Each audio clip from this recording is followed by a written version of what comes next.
listen up. It's tailgating time again in Tennessee. But most importantly, team, you're going to need to refi that tailgate and the truck it's attached to with a refinanced auto loan with Alcoa 10 Federal Credit Union with their Got That promotion. They'll give you up to $500 for your debt. Are you serious, Coach? That's right, Johnny. Alcoa 10 will pay you up to $500 for your debt. Now, let's get out there and spread the word. Say it with me. Alcoa 10, Alcoa 10, Alcoa 10. ATFCU is an equal housing lender.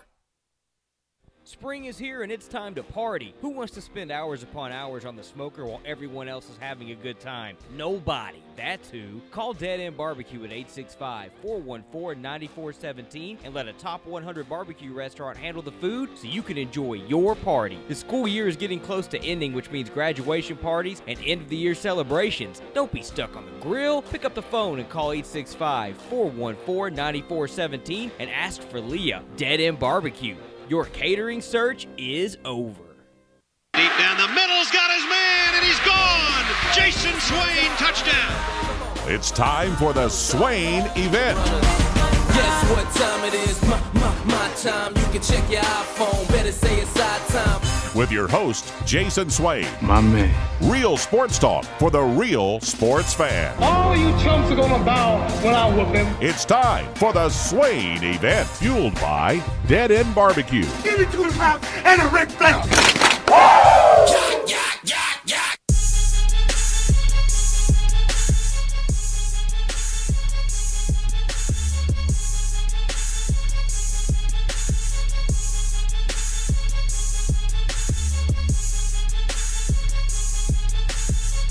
Swain Event, SwainEvent.com, fueled by Dead End Barbecue, top 100 barbecue restaurant in America. 865-200-5503 is our telephone number to the B-Drive Waterproofing Hotline. Ben McKee, Jason Swain here on a beautiful Thursday. Swain Event, East Tennessee, Knoxville. 2 minutes past the top of the hour. I like your shirt, Ben. I appreciate it, Jay Swain. I like yours too. I think I'm going to button mine to the top button so I can be like you. So I know you're doing it in honor of the one and only Butch Jones man. And rise to the top. Nah, man. Sorry, dude. I was doing that before 2013. I don't know. I need to see picture. I need to see evidence that you were doing it before 2013. Oh, man. And that's the truth. That's the truth. So I'll take your word for it, but I'm still going to need to see proof. Okay. I'll see if I can dig and find you a picture from before 2013, rocking the top button. Are we wearing the same shirt, just different colors? Yes. That's awesome. Yes, absolutely. I got the Nike sign right there. Other side. Oh, Nike sign right there. I was watching a video of us and I got confused. See what happened was. What had happened was. So yeah, I got the Nike sign here. I am opening up my recruitment of apparel brands. I was a solid commitment to Nike for 34 years. But I've decided to open up my recruitment, and I'm open, and I have been talking very, very extensively with Adidas. Adidas. Oh, yeah. First off, Adidas. Yeah. Why are you leaving Nike? Because my feet hurt and I'm getting old. But what does that have to do with T-shirts, polos, shorts? Man, let me educate you, okay? If you rocking Adidas shoes, you can't be rocking Jordan shorts and Nike T-shirts. That's my point. That's what we call perpetrating. That's my point. You can't do that. So if I'm going to get the Adidas shoes, that means I have to get the shorts, I got to get the T-shirts, I got to get the polo so I can rock the top button. I got to be either Nike down or Adidas down. Now, like when Biggie Small says Gucci down to the socks, I got my flavor has to mimic that. I have to be one all the way down to the socks. So if I go Nike one day, I got to be all Nike. My problem is I have so much Nike and a lot of Jordan. Man, I'm good to go. Now, if I flip to Adidas and get some shoes, that means I got to get shorts, I got to get T-shirts, I got to match. Why Adidas? You got to set a standard here. It's a dressing standard. I don't know if you heard of that before, but It exists. A uniform standard. Yes. Why Adidas? Because my feet hurt. I'm getting old. But Adidas isn't the only other shoe brand out there. But why not? Adidas is Jordan, Under Armour, New Balance. I'm not wearing New Balance. So those are the most comfortable. I'm not wearing I'm New kidding. Balance. You need to get Brooks or I ain't that Asics. Old. I ain't that old. I'm not wearing Brooks, okay? They're the most comfortable. I'm not wearing Brooks, man. Listen, Then you're not serious about your feet feeling better. So I went to the shoe store a couple days ago. I went to the mall. Golly. Well, that's your first problem. I went to the mall. West Town Mall. That's where all the kids hang out because they don't have anywhere else to go. So the mall is a popular place. They walk around and, they're hanging out in their little groups. Stop wearing your pants down by your butt with the belt. I'm tired of seeing it. Anyways. I agree. Damn, I sound old. So you do sound old today. Jonathan Hefney at the Tennessee Legends football camp, okay, had on some slick-looking Nikes. Air Max, air bubbles everywhere. Man, looking so fresh and so clean. I said, you know what? I'm going to ask Jonathan where he got those. And I said, hey, Jonathan, where you get those shoes, man? Are they comfortable? They look good, man. They're real sharp. He says, yes. He told me the price. I go, ooh, man, I don't know if I'm going to do that or not. So I was at the shoe store. I decided to try these bad boys on. I feel like I was walking on hot coals. They were Nikes. They were too narrow. They were those air bubble ones that you posted on Twitter, right? Yes, they were too uncomfortable. So the gentleman that was helping me suggested I try these Adidas. I said, wait a minute, man. Do you think I'm a bowler? I'm not wearing these. Bowler. I'm a dad. I'm not a granddad. I'm not wearing these. These are ugly. He was like, listen, these are the most comfortable shoes in this store. I said, man, my toe does hurt. Let me see. Okay, let me try them on. He went and he got my size. They were the Adidas Ultra Boost. Ugly. I put them on. My feet felt like they were walking on pillows. I really had to start thinking about this. Do I do what looks good or do I do what feels good? I need my feet. I need my feet to be comfortable. I don't think the Ultra Boost are ugly. The ones he gave me were ugly. Mm-hmm. So I started looking at Adidas. I started doing research. I started checking the chart. And what I found out is, wait a minute, Adidas is pretty fly. You got Pharrell Williams. I'm not going to make a move off James Harden, but there's a lot of folks gravitating towards Adidas. And Adidas has always been popular with some people. You know, the Rum DMCs always love some Adidas, always made Adidas popular. But I've always been a Nike guy. Going back to Tennessee, I hated wearing Adidas. I thought about not coming to Tennessee because it was Adidas. That was just silly, right? At Tennessee, I would only wear issued gear when it was necessary. So trips, when we were required to wear issued gear, I would wear Adidas. Any other time, Jordan Nike. But you know what? I feel like I'm evolving. I'm growing. What's important is the comfort of my feet. So I'm willing to open up my recruitment. Well, I have a connection with Adidas. His name is Aaron Judge. Happens to play for the Yankees. So we're good buddies. I'll put you in contact with him. But here, you don't know the Judge. Oh, I do know the Judge. You don't know him. It is every day is Judgment Day. You don't know the Judge. You get a mini for what? Because you have a connect at Adidas as well, a former Vol who just tore it up in the NFL last season, who is sponsored by Adidas. It's Kamara. Mm-hmm. He's a big Adidas guy. Well, I'm opening up my commitment. I'm taking an unofficial visit to Adidas store, and I may commit on my visit. You should hit up Cordero Patterson and look into some Pumas. Man, what did I just say? I'm not wearing New Balance. I'm not wearing Puma. Hey, Marvin Bagley, the Pumas he was rocking in Summer League were pretty fly. How many points has he scored in the NBA? We got hurt. Exactly. Well, technically, none of them have scored any points because those games don't count. I'm not wearing Puma because of Marvin Bagley. Sorry. Who was the other? Sorry. Other kid? Let me know. DeAndre Ayton. Now, maybe Kobe. When Kobe went to the NBA, that's another story. Anyways, so yesterday's show, we had a gentleman by the name of Murdoch. If you did not hear the podcast, I will suggest that you go back and listen to this. Murdoch called in and suggested that there were some in-state recruiting funny business going on. I'll say that. And yesterday, from the moment I got off air to about 6 p.m., I've been on the phones. I thought the show between 7 and 10 was work. Not yesterday. I did research. I talked to a lot of folks. And the recruiting game needs a facelift. Shocking. And I am a person that supports recruiting sites. I think they work very hard. I think there's a lot of good people doing it who work really hard and know exactly what they're doing.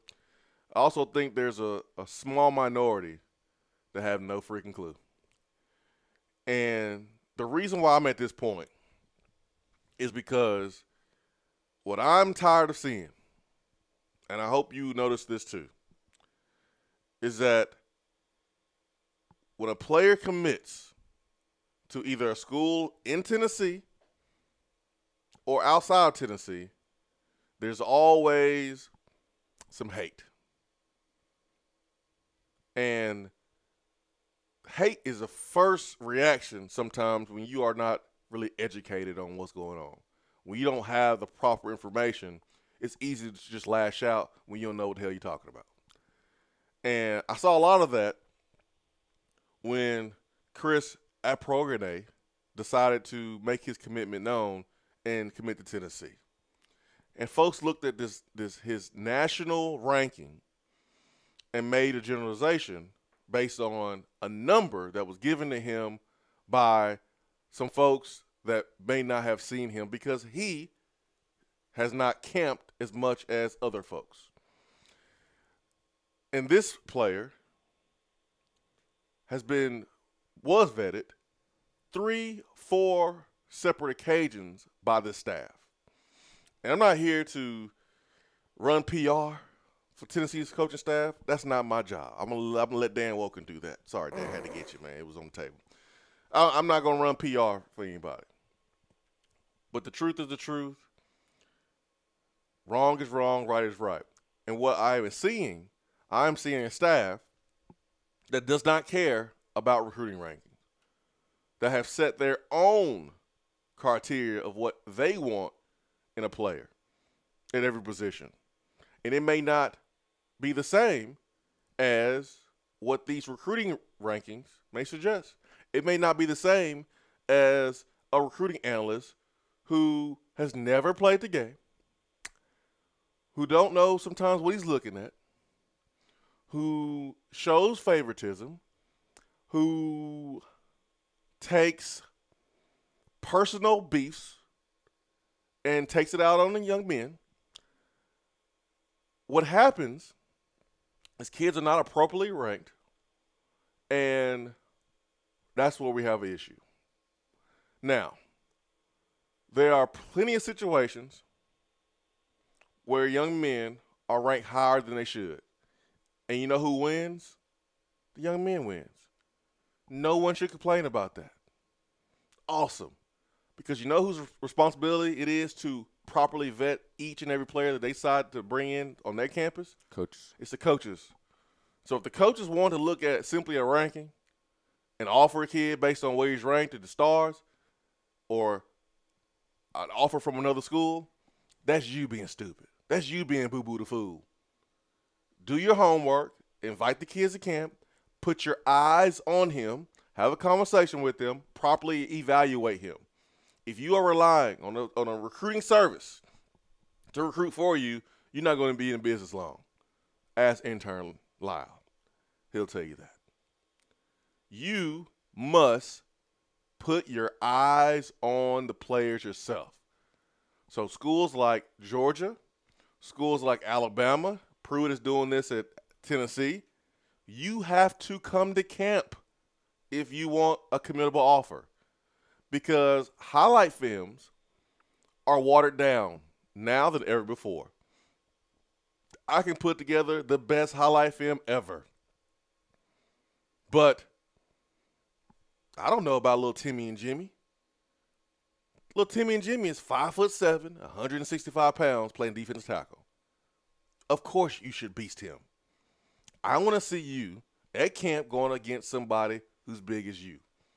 I want to see your motor up close and personal. I want to get to know you. I want to see if you're going to be a headache if I bring you in my program. That's where you recruit. And because of NCAA rules,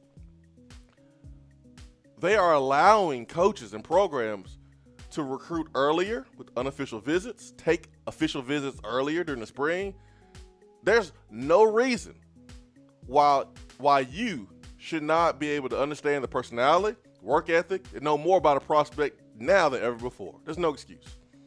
Now, you're going to miss. Kids going to come here, and they're going to think they at spring break, Panama City, and wild out. It's going to happen. You're going to have some kids that get here or go wherever, get hurt, and they're not going to be the same player. That happens. You're going to strike out as an evaluator.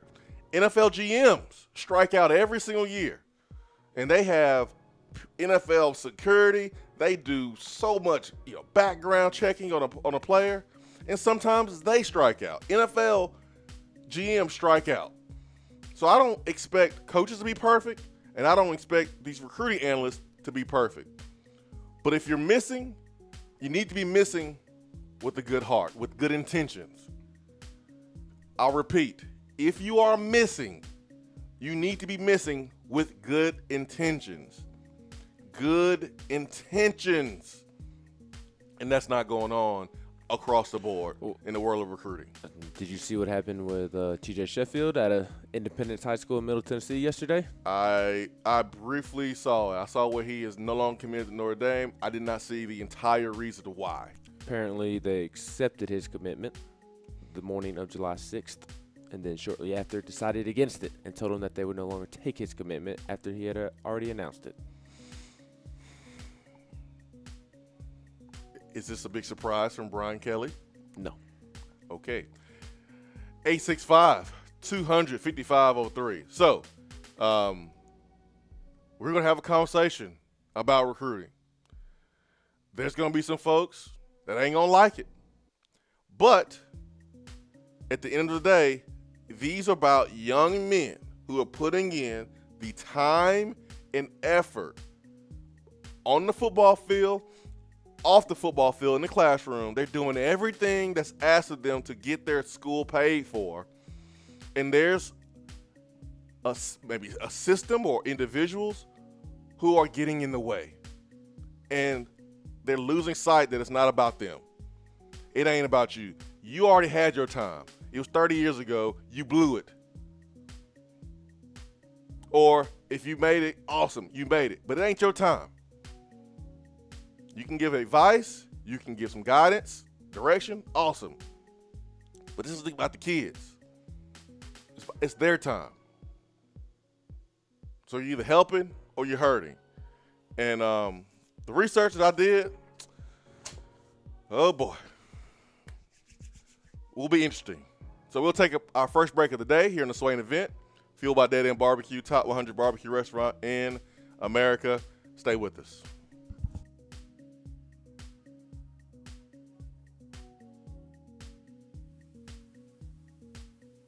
Hour one of the Swain event is brought to you by Toyota Knoxville.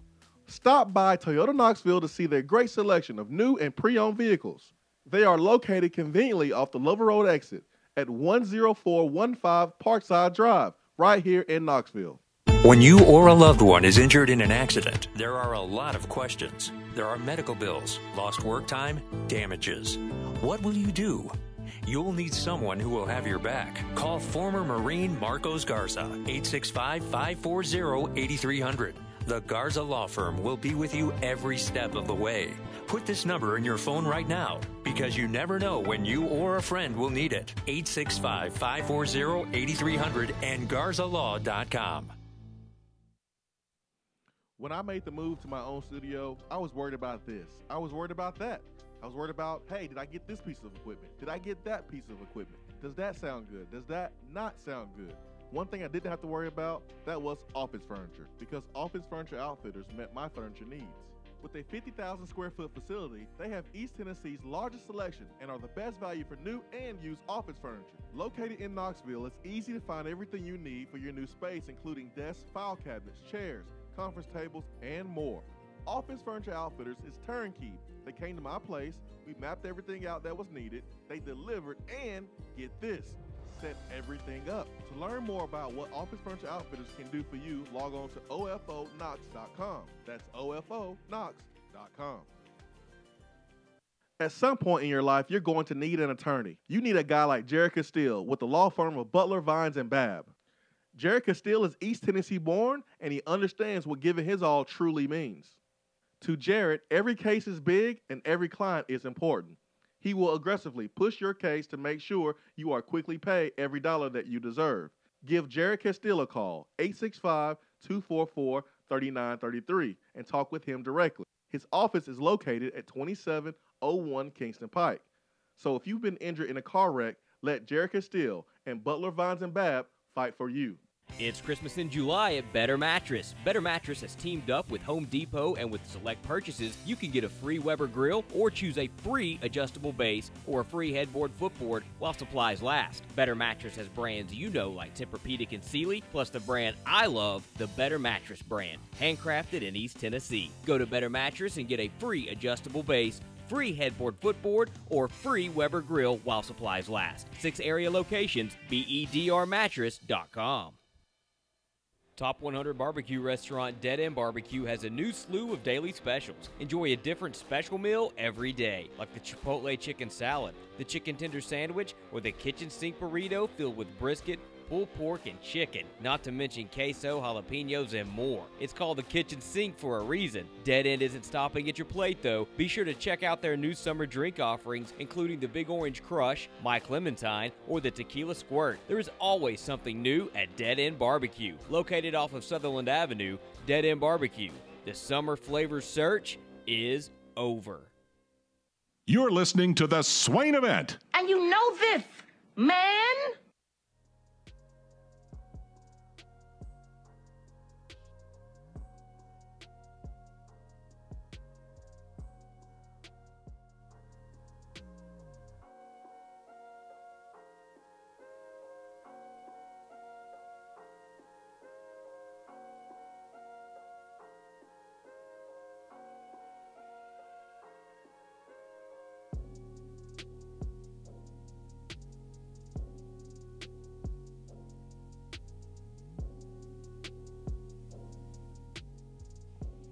Swain Event, SwainEvent.com, fueled by Dead End Barbecue, top 100 barbecue restaurant in America.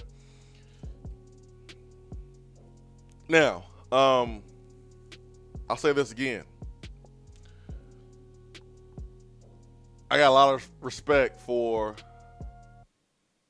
everyone that contributes to the recruiting game that does things on the right way. The time and effort that people put in, getting in interviews, sitting and watching film, analyzing film, the folks who do it the right way, nothing but respect. When I was a recruit, I always answered the phone call when Brett Hubbs or Tim Watts down there at Alabama, who was covering Alabama at the time, Jamie Newbird, anyone they called, I was always respectful. I respected the process. Now, when I was tired of it, I shut it down. But I got respect for those guys. Those guys grind. They work. They travel all across the country to attend camps so that way that their work is on the up and up. I do. But there are some critiques that I think need to be made with recruiting, with both sites, 247 and Rivals. I'm saying this in a nice way. It is not to rip or dog out the sites, but here's some critiques.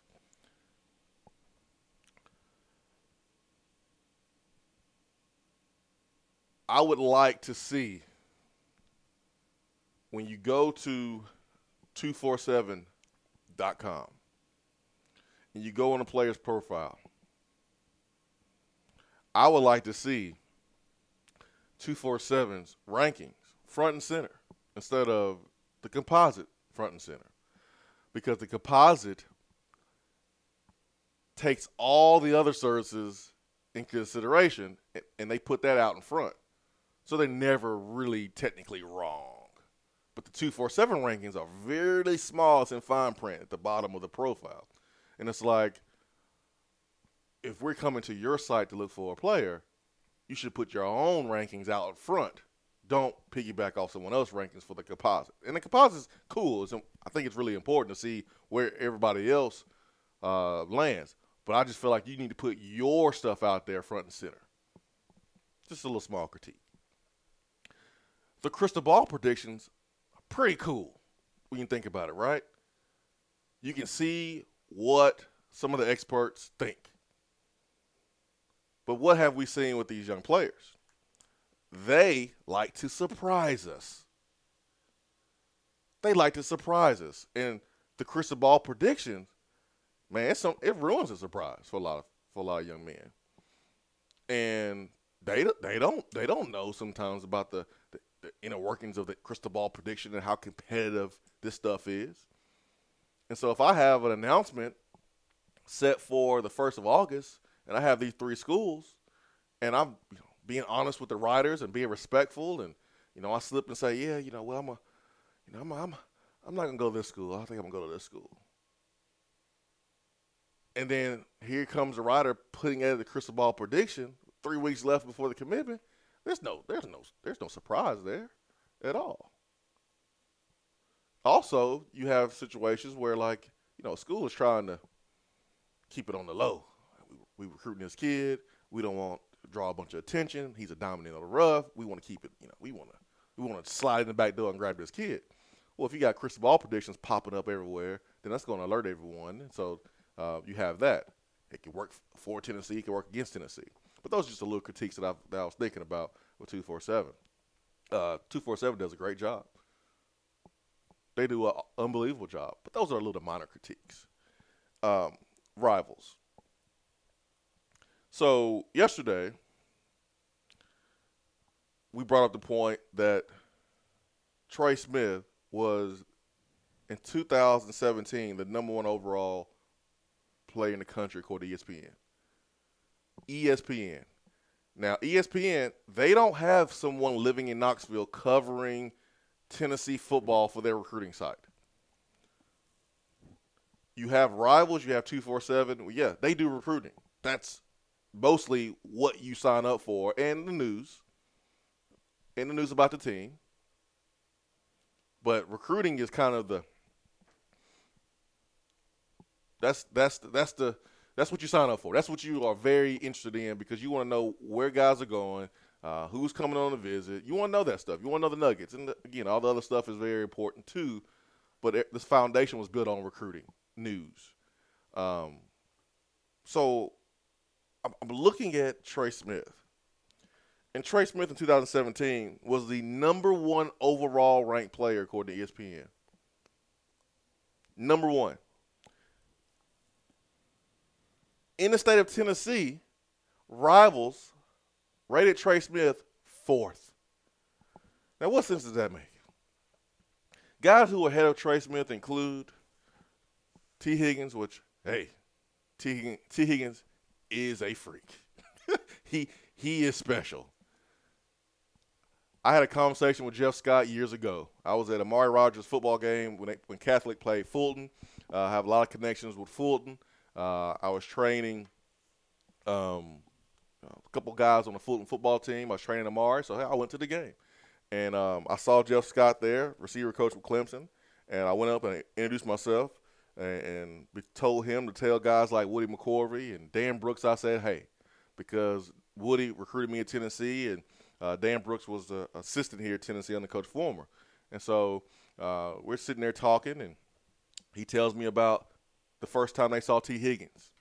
And he tells me he goes over to Dabo and says, hey, that's T. Higgins. And Dabo told him that he's a first-day starter. You don't see guys like that every other year. So T. Higgins is a freak. I would understand why somebody would rank T. Higgins that high.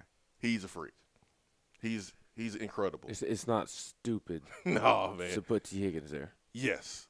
But there are 2 other players ranked above Trey Smith. Has anyone seen Trey Smith play football? Who is Trey Smith again? Anybody seen that guy play? Did he look like a freshman last year? I mean, he's only regarded as one of the best offensive linemen, if not the best offensive lineman in all of college football. Now, I think Tennessee football, high school football, has improved. I think it's better than what most people think. I think it's pretty dang good. Do I think it's great? No. Do I think it's bad? No. I think it's pretty dang good. But in a place like Tennessee, when you have a prospect like Trey Smith, he stands out like a sore thumb. How are you confused with 3 other folks about Trey Smith is my question. That's the question. 3 other folks rated above Trey Smith, according to Rivals. I'm not going to mention those 3 people. I'll let you go and look at that if you want to look at that. And that's not like overall rankings. That's in the state of Tennessee. Yeah, we're not talking Georgia, Florida, Texas. We're talking Tennessee. We're not even talking Louisiana, Mississippi. We're talking Tennessee. You don't know who the clear-cut best player in the state is? When you have a guy like Trey Smith. Now, this year, it's tough to have a clear-cut number 1 player in the state. There's a bunch of really good players. Yes. Really good high school players. Trey Smith was a once-in-a-decade type of player from the state of Tennessee. Right. You didn't know that, Rivals? If you didn't know that, something funky. Now, so from 2018 all the way to 2012, I looked at ESPN's number 1 overall player. And every year in 18, dating back to 2012, in that state, Rivals had the same person ranked number 1. You want an example? Here it is. 2012, Mario Edwards was the number 1 overall player in the country. He's from Texas. I think he went to Texas, but he was the number 1 overall player according to ESPN. Rivals had him number 1 in the state. 2013, Robert Kimdichie. We remember the Kimdichies, right? Mario Edwards went to Florida State. Florida State. But he was number 1 player in Texas according to Rivals. Robert Kimdichie is from the state of Georgia, Grayson High School. He went to Ole Miss. He was ranked number 1 according to ESPN. He was also ranked number 1 in the state of Georgia by Rivals. Leonard Fournette, remember him? Looking like a grown man with the same beard that he has now. He had the same beard as a high school senior. Sophomore in high school. He looks the same, okay? He was the number 1 overall player in 2014 according to ESPN. And guess where Rivals had him ranked in the state of Louisiana? Uno. Number 1. Brian Cowart was the number 1 player overall from the state of Florida, defensive line player, linebacker. And guess where Rivals had him ranked in the state of Florida? Uno. In 2015. Number 1.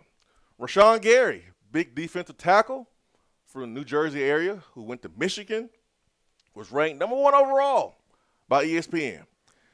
Guess where Rivals had him ranked in the state of New Jersey? Well, considering there's like 3 people that live in New Jersey, That's and probably nice. only one of them play football. Hey, I'm telling you, it's some ballers out of New Jersey. I hope.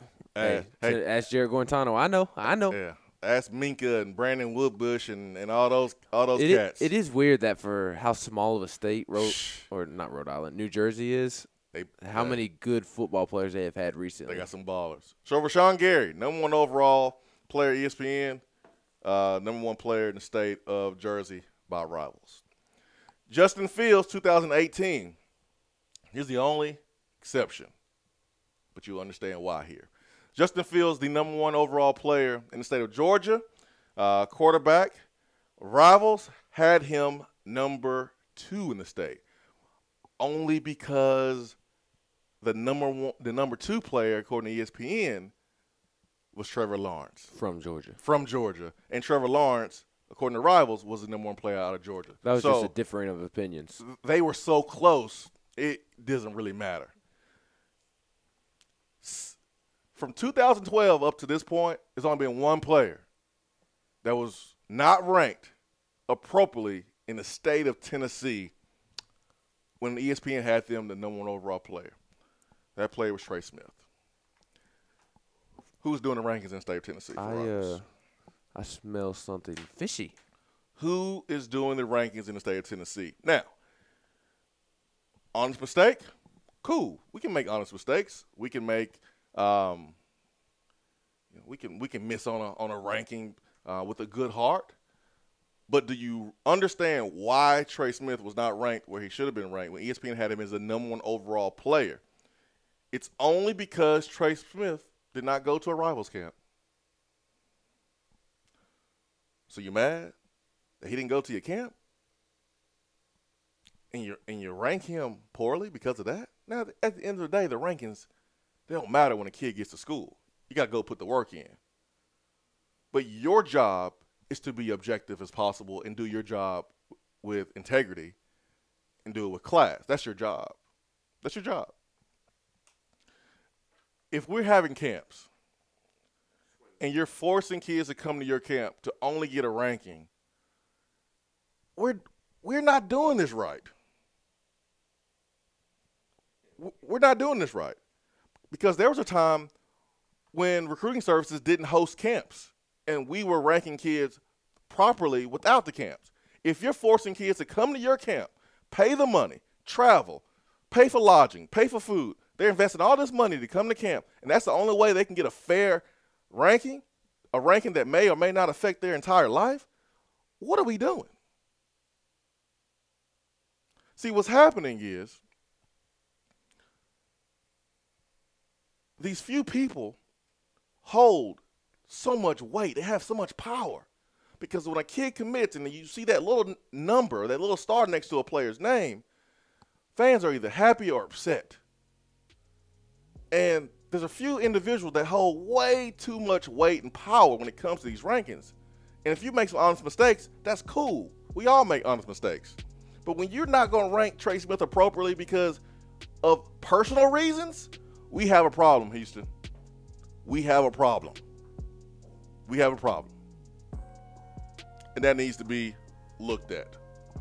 Now, I reached out to some folks and asked them if they wanted to come on the show and then kind of explain why this happened and why I got a phone call on the show from a guy named Murdoch making some pretty strong accusations. Coaches get blamed for not recruiting players because they got a nice star by their name, but sometimes they're not a good fit for what you're trying to do. And a coach can never come out and go, no, we don't want him, and explain, well, the recruiting service messed up or they got him overranked. Schools can't do that. It makes them look terrible. It makes them look petty. But aren't you tired of folks getting mad at a coaching staff only because of what some dudes who maybe never played football had to say about a ranking? Now, think about that. Now, it's hard for us as Tennessee fans because we just experienced the previous staff, and we know about all the flagrant mistakes that they've made in recruiting. But we're talking about a couple days ago. 865-250-5503, B-Drive Waterproofing Hotline. Swain event, be right back. Hour 1 of the Swain event is brought to you by Toyota Knoxville. Stop by Toyota Knoxville to see their great selection of new and pre-owned vehicles.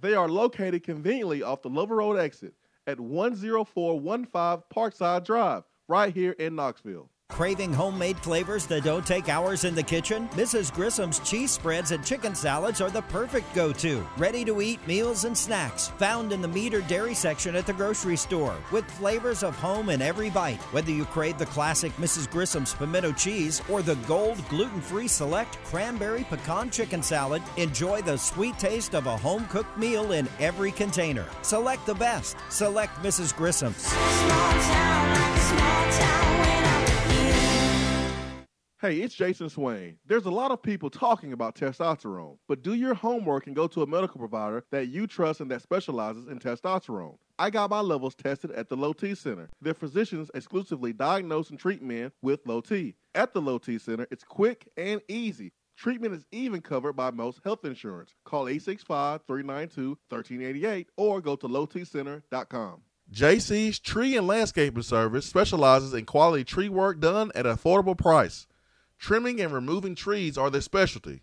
They also offer other services like land clearing, stump grinding, crane services, and all of your basic landscaping needs for both commercial and residential. JC's will give you a free estimate and beat any written quote by a competitor to guarantee that you get the lowest price around. Don't risk your land with a fly-by-night service. JC's Tree and Landscaping is licensed and insured. Give them a call at 865-599-3799.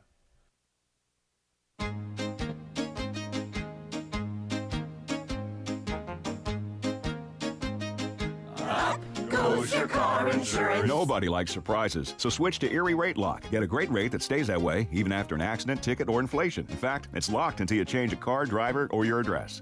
Your Erie agent in Knoxville is InsureFit RM. Get a quote at 865-684-4900. That's 865-684-4900.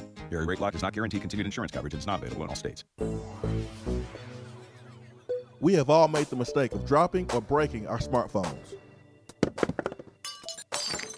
See? But did you know that you can have it repaired for a fraction of the cost it takes to replace it? Well, you can, because iDrop is the area's leading mobile repair store, home of the 1 hour or less phone repair, 1 year parts warranty, and #1 customer service. Broken screens, cracked cameras, charging ports, batteries, you break it, we'll fix it. If you didn't break your phone, protect it with one of our leading accessories such as LifeProof, OtterBox, UAG, Incipico, Caseology, and Spec. Visit our West Hills location at 7115 Kingston Pike between Office Depot and Hardee's, or call 865-888-9740 and speak with our trained technicians to see how we can get your phone working today. Looking for a different way to enjoy the Swain event? Then check out Swain Event TV, driven by Toyota Knoxville and ToyotaKnoxville.com. Follow the show on Periscope and Facebook Live. Don't just hear the show, see the show. That's Swain Event TV.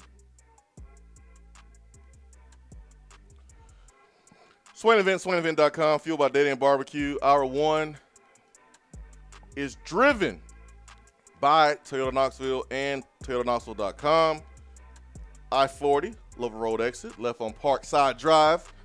Huge inventory, used and pre-owned and new vehicles there at Toyota Knoxville. Let's get to the B-Drive Waterproofing Hotline, and let's bring in Andy. Andy, good morning. Good morning. Good morning, Andy. How y'all doing today? I'm doing wonderful, man. Bless. How are you? Doing all right. Good. Man, them players look so good in their uniforms yesterday. During ball day, I was like, I just can't wait to see them on the field. They look good, man. Look sharp. But other than that, that's all I got. Y'all have a wonderful day. Thank you, Andy. Micah Abernathy did look like he belonged, like he was playing for Alabama. Just a little bit. Not your Warrior, toned up. 865-250-503, B-Drive Waterproofing Hotline.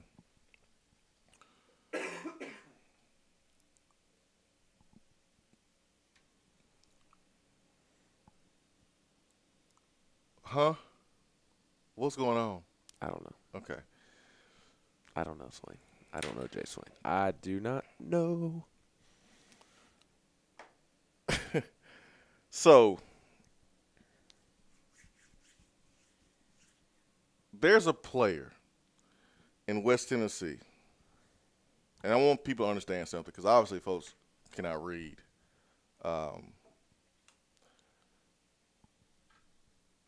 This has nothing to do with Tennessee staff and what they're doing and what they're not doing. Again, this has nothing to do with Tennessee staff, what they're doing and not doing. There's a player in West Tennessee, Memphis. He's all-purpose back. His name's Eric Gray. Okay? He is currently committed to the University of Michigan. him and Bill Norton were not, in their eyes, treated the right way by the previous staff. And sometimes it doesn't matter if a new staff comes in, the damage is already done. They're off that school. They start liking another school. That's just part of the business. Unfair, fair, it is what it is. If there's a coaching change, I'm being recruited. The previous staff, I didn't like them, and so I started conversating with a different school. I fell in love with that new school. There's so much distance in between the new staff and this staff that I have developed a relationship with, then they can't catch up. That's what's going on with Bill Norton. That's also what happened with Eric Gray. So I don't care what Eric Gray went to school. Okay? This ain't about Tennessee or what they didn't do or did do here. Eric Gray is an Army All-American, U.S. Army All-American. There's 2 games that stand out above the other high school games. It's the Under Armour game. It's the U.S. Army All-American game. When I was coming out, there was only one game. That was the U.S. Army All-American game. If you played in that, you were the who's who. Now there's 2 major games, and you're still the who's who. Trevor Lawrence played in the Army All-American game. Hunter Johnson was no overall quarterback. He played in there too. So there's ballers that play in both games. Well, Eric Gray is U.S. Army All-American. ESPN has this kid ranked as the 275th overall player in the country. 17th all-purpose back. Number 11 in the state of Tennessee. Okay? 247 has this young man ranked nationally is 94th overall. 94th. Number 1 all-purpose back in the country. Apparently he tore it up at some events, some national events. He's 3rd, according to 247, in the state of Tennessee. Y'all ready for this? Rivals. Not nationally ranked at all. Hello, somebody. So you're telling, hold on, time out. You're telling me a player out of Memphis who is going to play football at the University of Michigan is not ranked nationally? U.S. Army All-American. He's not ranked nationally. His position ranking is 9. His state ranking, here it comes, is 21. So the person who is ranking kids from the state of Tennessee thought there's 20 players from the state of Tennessee better than Eric Gray. A U.S. Army All-American and a guy who's going to play football at Michigan. He's not ranked at all nationally. It doesn't make sense. Now, let's ask ourselves, why is this? Well, I'll tell you why. The rankings have little to do with on-field skills. This ranking is about a personal vendetta. I'm not going to name names, but that is what it's about. They know who they are. And that is where we, as adults, we got to check ourselves here. We have to check ourselves. That is crossing the line. That's where all bets are off. Hey, if you want to give a kid an extra bump, cool, for whatever reason, that's awesome because that's going to help that young man. Maybe that gives him more confidence to work harder to achieve maybe the next step. Hey, maybe he gets the big head and he doesn't work hard, whatever. But that's minor. But when you're using your power and you're doing stuff like this, we have a problem. Now, let me say this. I pointed out rivals transgressions here in the state of Tennessee over the last couple of years. That has nothing to do with the job that VolQuest does. 247's rankings has nothing to do with GoVols 24/7. Rankings are done at the regional and national level. They have nothing to do with the folks who cover Tennessee every single day. The people that cover Tennessee every single day for those websites have nothing to do with the rankings. So VolQuest, they breaking news on recruits. They are breaking news on what's going on with the Tennessee program. They don't have any input on the rankings. Same thing with GoVols 24/7. They don't have any major influence on the rankings. So don't look at our local guys as, wait, you're part of – no. They have no control over that. I'm looking at the regional guys who are responsible for Tennessee, and I'm asking myself, and I'm asking you, why y'all doing Eric Gray like this? What did Eric Gray do to deserve this? Now, at the end of the day, he's going to go to Michigan. Unbelievable, great academic school. Jim Harbaugh is an NFL caliber head coach. He took his team to the Super Bowl. Now, he needs to win more. Urban Meyer spanking that booty. We all know that. But you cannot deny how great Jim Harbaugh is. So Jim Harbaugh evaled a kid that's good enough to play at Michigan.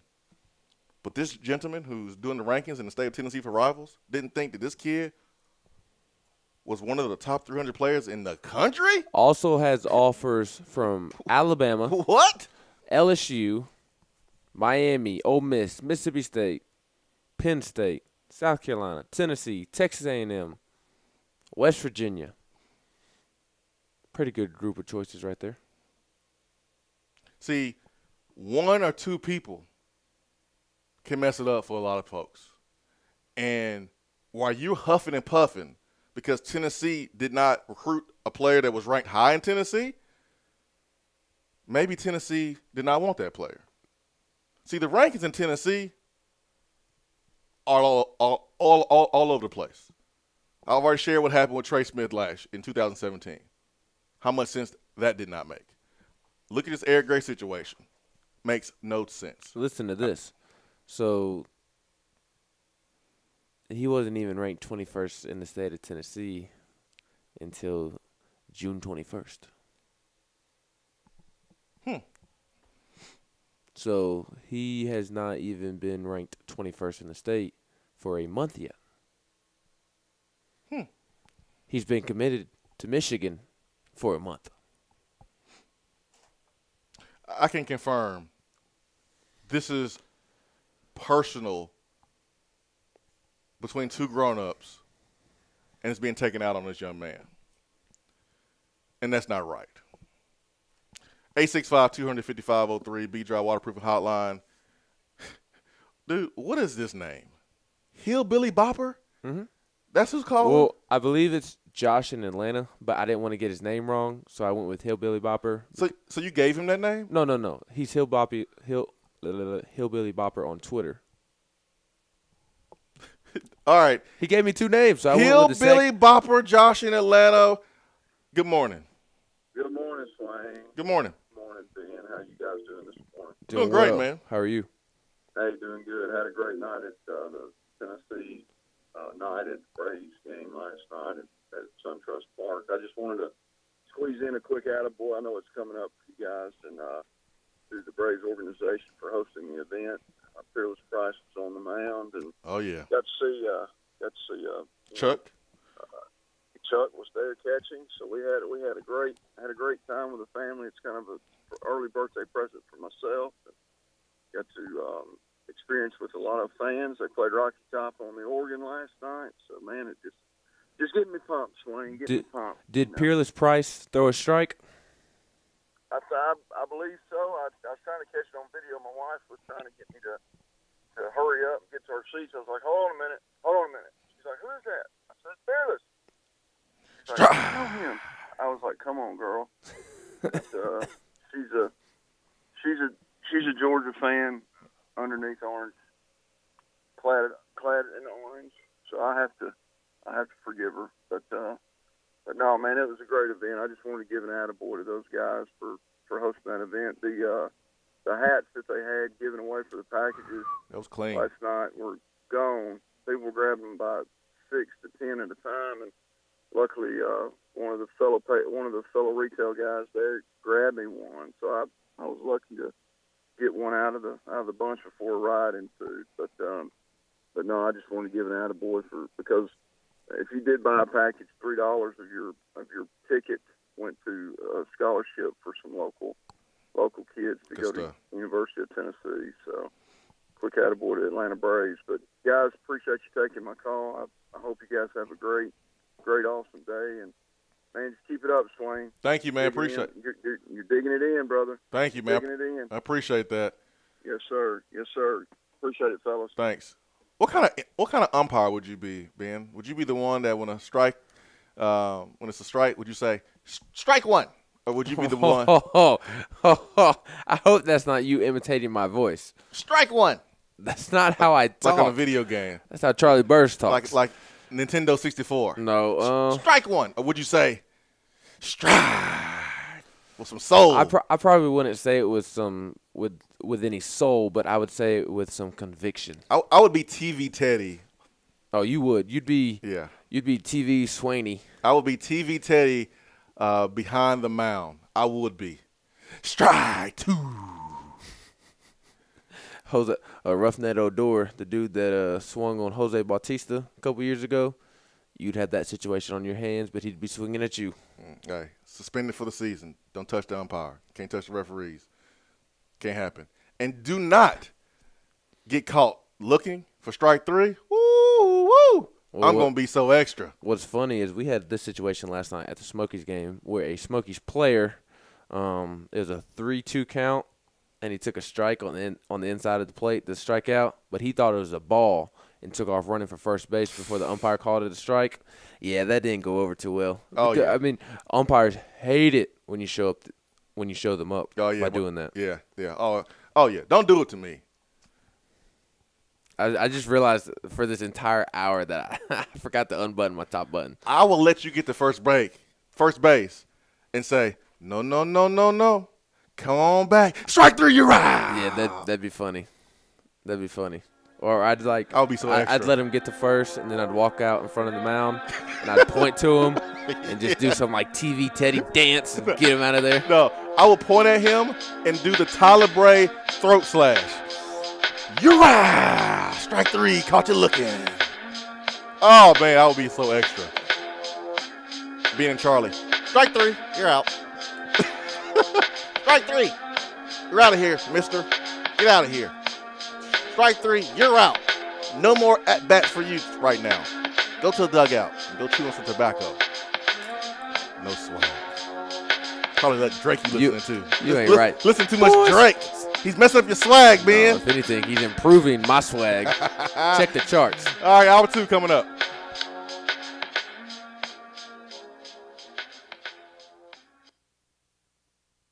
Hour one of the Swain event is brought to you by Toyota Knoxville. Stop by Toyota Knoxville to see their great selection of new and pre-owned vehicles. They are located conveniently off the Lover Road exit at 10415 Parkside Drive, right here in Knoxville. Today will be sunny and hot with a high near 92 and a low around 71. Tomorrow there is a 20% chance of rain, mostly sunny with a high of 91 and a low around 72. That same weather continues on Saturday. Weather on the Swain event is brought to you by B-Dry. If your basement is wet or cracked, B-Dry can help. BDry.com. Do you have cracks in your foundation? A wet basement or a nasty, leaky crawl space? Our listeners have heard about them on the Swain event for over a year, and now it's time to make the call. Give B-Dry Waterproofing and Foundation Repair the opportunity to fix your home's problem. Since 1958, that's right, nearly 60 years, B-Dry has been solving basement, crawl space, and foundation problems throughout the country. B-Dry only uses high-quality materials from reputable manufacturers. They back their installations with some of the best warranties in the industry to provide homeowners with added peace of mind. They are truly an A-plus company. Whenever you start experiencing a wet basement, leaky crawl space, or a cracked foundation, remember these 3 words. Better call B-Dry. Reach out to B-Dry today today at 865-662-5238 to schedule your free appointment. That's 865-662-5238. Remember, better call B-Dry. Hey, Annie, you're the spokesperson for Toyota Knoxville, right? That's right. Why should I buy from Toyota Knoxville? Are you looking for new or used vehicles? Does it matter? No, because Toyota Knoxville has over 390 new Toyotas on the ground and over 350 pre-owned vehicles available to choose from. Okay, so big selection. And a lifetime warranty at no charge on all new and select pre-owned vehicles. A lifetime warranty. A non-factory limited lifetime powertrain warranty with unlimited miles. Plus 30 years of experience in Knoxville, not just serving our customers, serving our community. And the buying experience? Hello, it's Toyota Knoxville. Read the reviews. Talk to anybody that's been there. Okay. Where am I going? Toyota Knoxville is at I-40 and the Lover Road exit. Go to Parkside Drive. You can't miss it. Can I tell them Annie sent me? I wish you would. If you're passionate about the car you drive, come meet the people that are passionate about the way they sell at Toyota Knoxville. ToyotaKnoxville.com. Warranty good at participating dealers. With the hot weather and humidity comes mosquitoes and other pests. Let Southeast Termite and Pest Control take care of that problem for you. They offer one-time or package treatments that control biting adults as well as larvae. Southeast Termite and Pest Control has been in business since 1971 and is local and family-owned. They offer free estimates and quotes with no obligations. So don't get bit anymore. Go with the pest control company you can trust. Call Southeast Termite and Pest Control at 865-925-3700 or find them online at southeasttermite.com.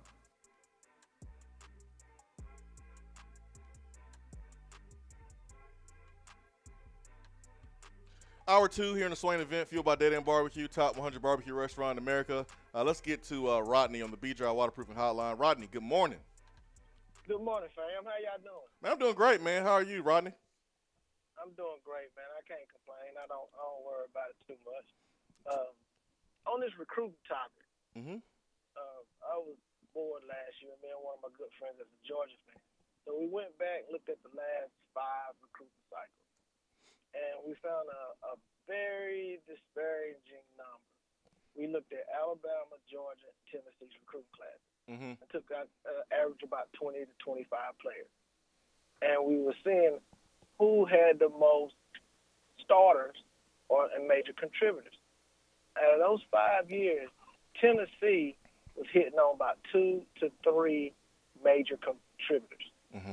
Georgia's was hitting on 6 to 8, and Alabama was hitting from 11 to 12. They were not missing on their classes. So it was like I said, well, there's the win and losses right there. You know, we're not getting the most bang for our buck when it comes to this recruiting. So I don't know if they allow, just looking. Since Southern Miss took him, let's take him to Tennessee. But you talk about those committable offers. It's about time for Tennessee to throw out some smoke screens and let somebody else go chase that rabbit. But that was eye opening. Yeah, and that's that's speaking more to evaluating and developing too. You got to lump that in there as well. But I'll give you an example of what matters. And you mentioned committable offers. So there's a player from Lebanon who is a grown man. He's a grown man. His name is Zion Logue. There he is. And you go look at this kid's ranking, and if you did that by yourself, you say, "Oh man, this kid. I mean, he's all right. I mean, he's not a slam dunk. I mean, he's all right because Rivals has him rated, as a 65th best, player in, at his position, and only the 24th best player in the state." And, Rivals doesn't even have him ranked overall. 247, a little bit more generous. 810th overall. 56 at his position. 28th in the state of Tennessee. Not much different. But do y'all know that this kid has a committable offer from Georgia, Tennessee, and Alabama? Y'all know that? Sounds funky. You can't keep that side. Oh, huh. Yeah, but You don't know that. All you see is offer, stars, ranking, and then you go, oh, well, this kid, he's not good enough to play at Tennessee or Georgia or Alabama. Well, yes, he is. Now, Alabama likes him a lot. He is in a really good position to solidify that offer from Alabama, but they like him a lot. Georgia, committable offer. Tennessee, committable offer. But you telling me that there's kids rated in the state of Tennessee at the top who don't have a committable offer from Tennessee or Georgia or Alabama. What planet are we on, Rodney? Like, something's fishing. You know what I'm saying? What planet are we on? Yeah. And again, this I ain't. don't know about that. Yeah, man, it's weird. Like, I don't like doing this. I really don't. But right is right, and wrong is wrong. Someone is being treated unfairly, and the one person out of the whole equation who should never be treated unfairly is a kid putting in the work. You get what I'm saying? Yeah. They should never be treated unfairly, Rodney. They should always be treated with respect and treated fair. They're the ones putting in the work. Hey, I understand, because, look, I'm in Georgia. I've been watching Eric Gray for damn near 3 years. Oops, 3 years. It's okay, man. You can say that. Okay. They won't get nobody in trouble. You all right.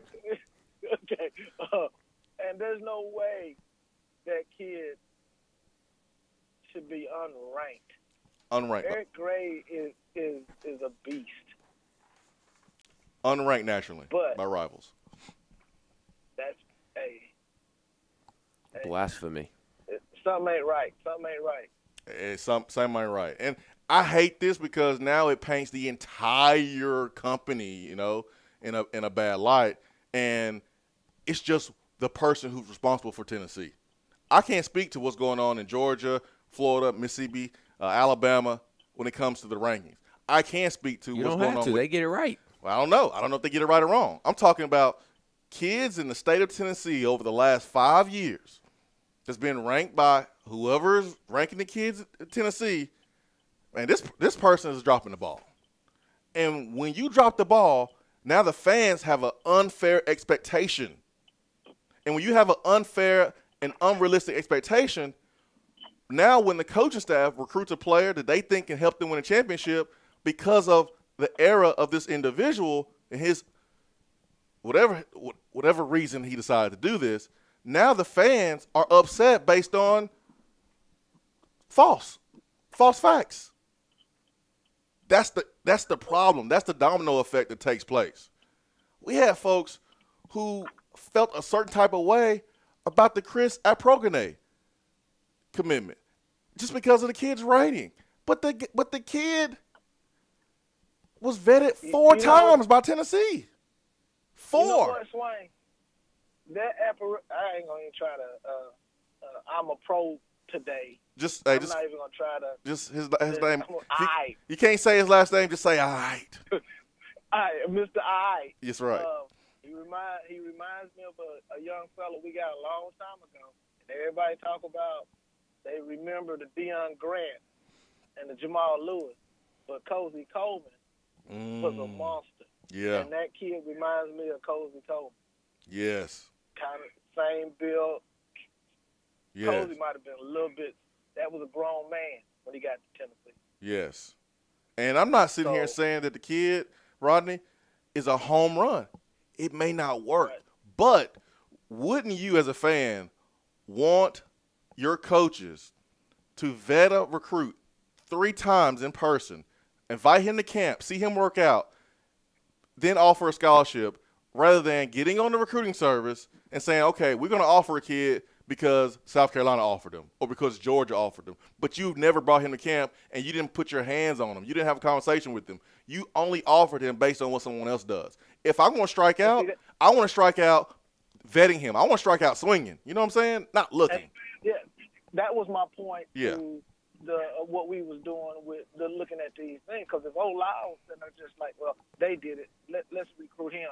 And the stars look good, but, it's kind of fishy in Tennessee. They're not panning out. So, it ain't going to work like that. Alabama can get you to come to camp. Georgia can get you to come to camp. I know Tennessee was 4-8, but you should still come to the camp just to compete, to prove yourself. You know. Exactly. And with that kid, Mr. All Right, I'm not worried about him. No. Old boy he got a want to. He's got a mission. Yes. And he can only way that boy fails at Tennessee is if he gets injured. Other than that, it might be a year or two down the road, but I see him doing something on that line. Yeah. Too mature, too much drive, too much. He has a willpower. Too much. He's going to be successful.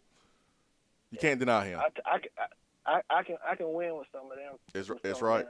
No, I can too. I don't want the ones that don't want to camp and get into their feelings, and hopefully, Mr.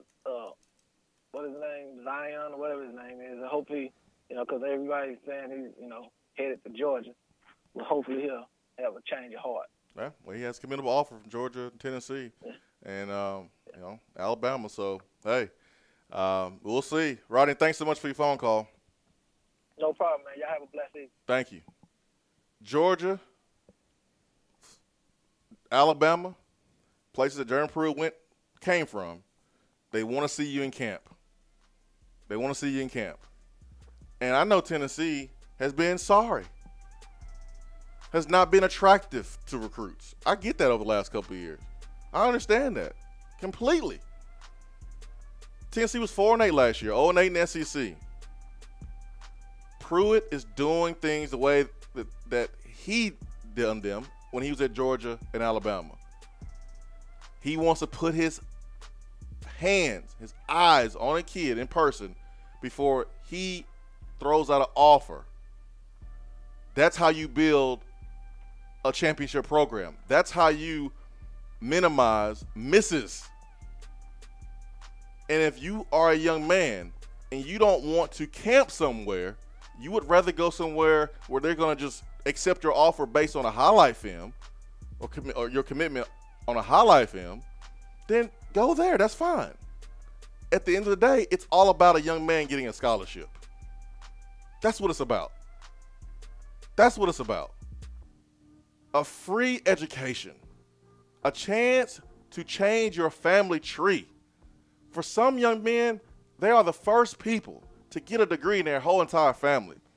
That's what it's about. That's what we have to. Honestly, that's more important than playing football. That's what we've got to make sure we put in perspective here.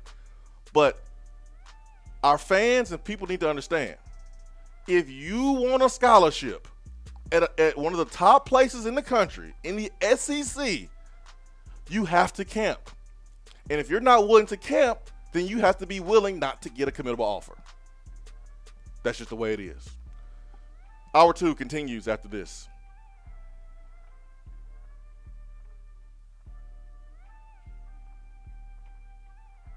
VFL's Jason Swain and Todd Kelly here with our Men on Football and Smoothie segment. Let's discuss some of our favorite smoothies and how they impact our lives. TK, man, tell me which smoothie comes to mind when you think about playing defense. Swain-O, the Peanut Butter Power Plus and the Power Punch Plus provide the energy needed to make plays every time they take the field. Then you have the Gladiator and the Hawk, nutrition every dominant player has to have. Bottom line, everyone wants to be a dominant player. Now, Swain, you tell me about the offensive side of the ball. TK, it's simple. You always score with Smoothie King. The shredder personifies what we are going to do to opposing defenses. The Berry Punch and Activator will light up the scoreboard. And in case we need to go into overtime, the Pure Recharge will put us over the top for the win. Swain-O, you know I love football and Smoothie King. I'm a VFL, a Smoothie King for life. The Chocolate Gladiator and the Chocolate Shredder with the scoop of peanut butter, oh, that's my go-to smoothie. They get a chest bump all day. Yes, sir. This concludes our Men on Football and Smoothie King segment for today. Don't forget the Sip by Sip program. Use Smoothie King as a meal replacement 5 or more times a week, and you'll feel and see the difference. Smoothie King, the healthy alternative to fast food. Delicious and nutritious. TK. Don't forget the peanut butter. Yeah, boy. Touchdown or turnover is up next on the Swain event.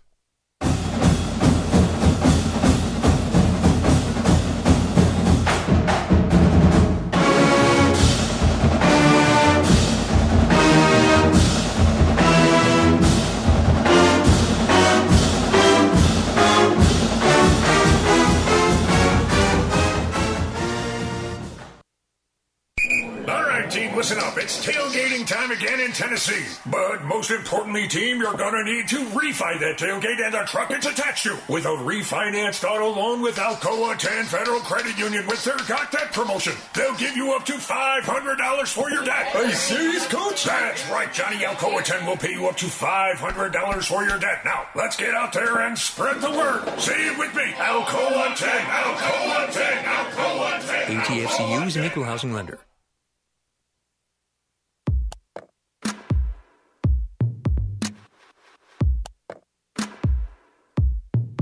Touchdown or turnover is backed by Alcoa 10 Federal Credit Union, a place where you belong.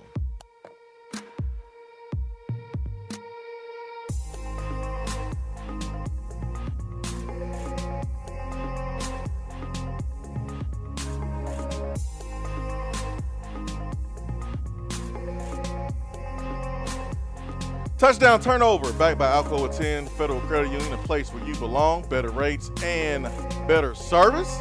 ATFCU.com. Take advantage of their Got Debt campaign that can save you up to $500. All right. Yesterday, Tennessee football let us know who will be representing Tennessee at SEC Media Days. A topic that we have discussed many times in the month of June and July. Well, it was official yesterday because Tennessee let the world know that Kyle Phillips, Marquez Callaway, and Eli Wolf will represent Tennessee at SEC Media Days. Touchdown turnover. You are shocked by the selection. I'm not shocked, but I am surprised. I don't understand how. I think there's a difference. Shocked is like something that you just. I need some help. Shocked is like just like out of this world, did not see it coming whatsoever. Well, let me preference it.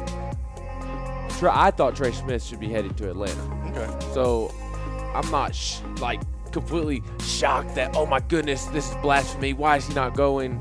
I'm just a little bit surprised. Like I just kind of question it. And honestly, I don't think it's something that you can really question. We're not around the football team every day. We don't know the ability of Marquez Callaway to lead, Eli Wolf to lead, or any of those guys. So, Kyle Phillips is a great leader on that defense. So I think Kyle Phillips is a great pick. I think Marquez Callaway and Eli Wolf are great picks to represent Tennessee at SEC Media Days. I just see Trey Smith as kind of the guy that everybody looks to on that football team. He's the best football player on your team, and he's arguably the best football player in the SEC, the best offensive lineman in the country, so on and so on and so on. Why not take him to SEC Media Days? And I get the injury situation, but I don't get not taking Trey Smith. I think he's the best person to honestly represent your football team because he is from the state of Tennessee. He knows what it means to be a volunteer. He is, so I was kind of a little surprised, not shocked though. Shock definition: cause someone to feel surprised or upset. But anyway, here's another educational moment here. Okay, I will first tell you that yes, I was shocked. I was surprised, but that does not mean that I have a problem with selections. It's not that serious. Okay, when it comes to SEC Media Days. Now let me educate, if you don't mind. Let me educate. SEC Media Days is for you as a school to pick 3 people that you would think not only represents your program the best, but you want to get out of there without any headlines, without any bulletin board material, or any quotes that's going to cause you a PR nightmare. Start with Kyle Phillips. Jeremy Pruitt said, after weeks and weeks and weeks of not saying anything about an individual player, admitted that Kyle Phillips probably took the most steps out of anybody, showing leadership, doing exactly what he was told, being super coachable. He's talented. This is last year, so there's a sense of urgency. Jeremy Pruitt didn't really mention anyone individually. He did that with Kyle Phillips. Kyle Phillips can be soft-spoken, but he's going to answer questions the right way. He's going to carry himself the right way. He gets to go. Boom. I get that. Callaway, same. Does a great job with the media. Boom. He's a player. He goes. Eli Wolf. Started as a walk-on player. Probably more talented than his brother, who's a scholarship player. And he won the award for most improved offensive player during the spring, I believe. Eli Wolf is a good player. Here where we need to understand, Eli's a good player. But the SEC Media Days is not about who's going to be a captain. It's about who's going to do the best job representing Tennessee. There's no doubt that Trey Smith, when I look at leaders and guys who are the face of a program, the face of a team, Trey Smith is on the Mount Rushmore. No doubt about it. He's one of 4. Understand, Trey Smith missed the entire spring with the undisclosed injury that was career-threatening, where we had to sit him down to make sure that he was going to be able to play this football season. The last thing you want, if you're Jeremy Pruitt, if you are the media relations folks with Tennessee, you don't want Trey Smith being asked 50 million questions about that injury. Because that's what will happen. That's exactly what will happen. If you I are get it from that doing your standpoint. job as a media member, you're asking Trey Smith why he was out. Yeah. And Trey Smith, at some point, may crack. You don't want to put him in that position, okay? Also, his medical condition, can he fly? Can he drive? I mean, what's the deal there? So don't look at Trey Smith not going and say, oh, well, man, I thought he was a leader. Dude is a leader. He's a stud. When I was a captain my last year, I didn't go to Birmingham. I didn't go to Birmingham. Did you want to go? I wanted to go because I wanted to go to Alabama.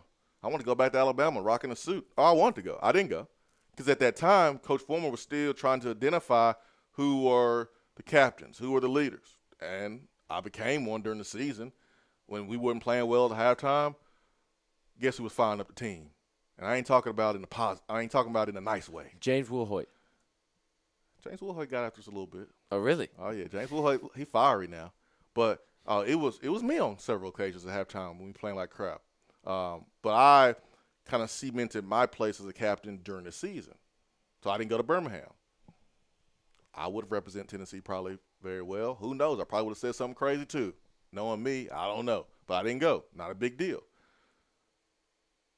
So when you're looking at who goes to Atlanta for SEC Media Days and who doesn't, it does not mean one person is a better captain or better leader than the other. That just means we're trying to get in, get out without any drama. And that's why these 3 guys are going, maybe over some others. Right. Micah, he's representing Tennessee in the leadership I don't understand program. how Micah is selected to, and this is nitpicking. Again. Like you continue to say, it's not a big deal. No.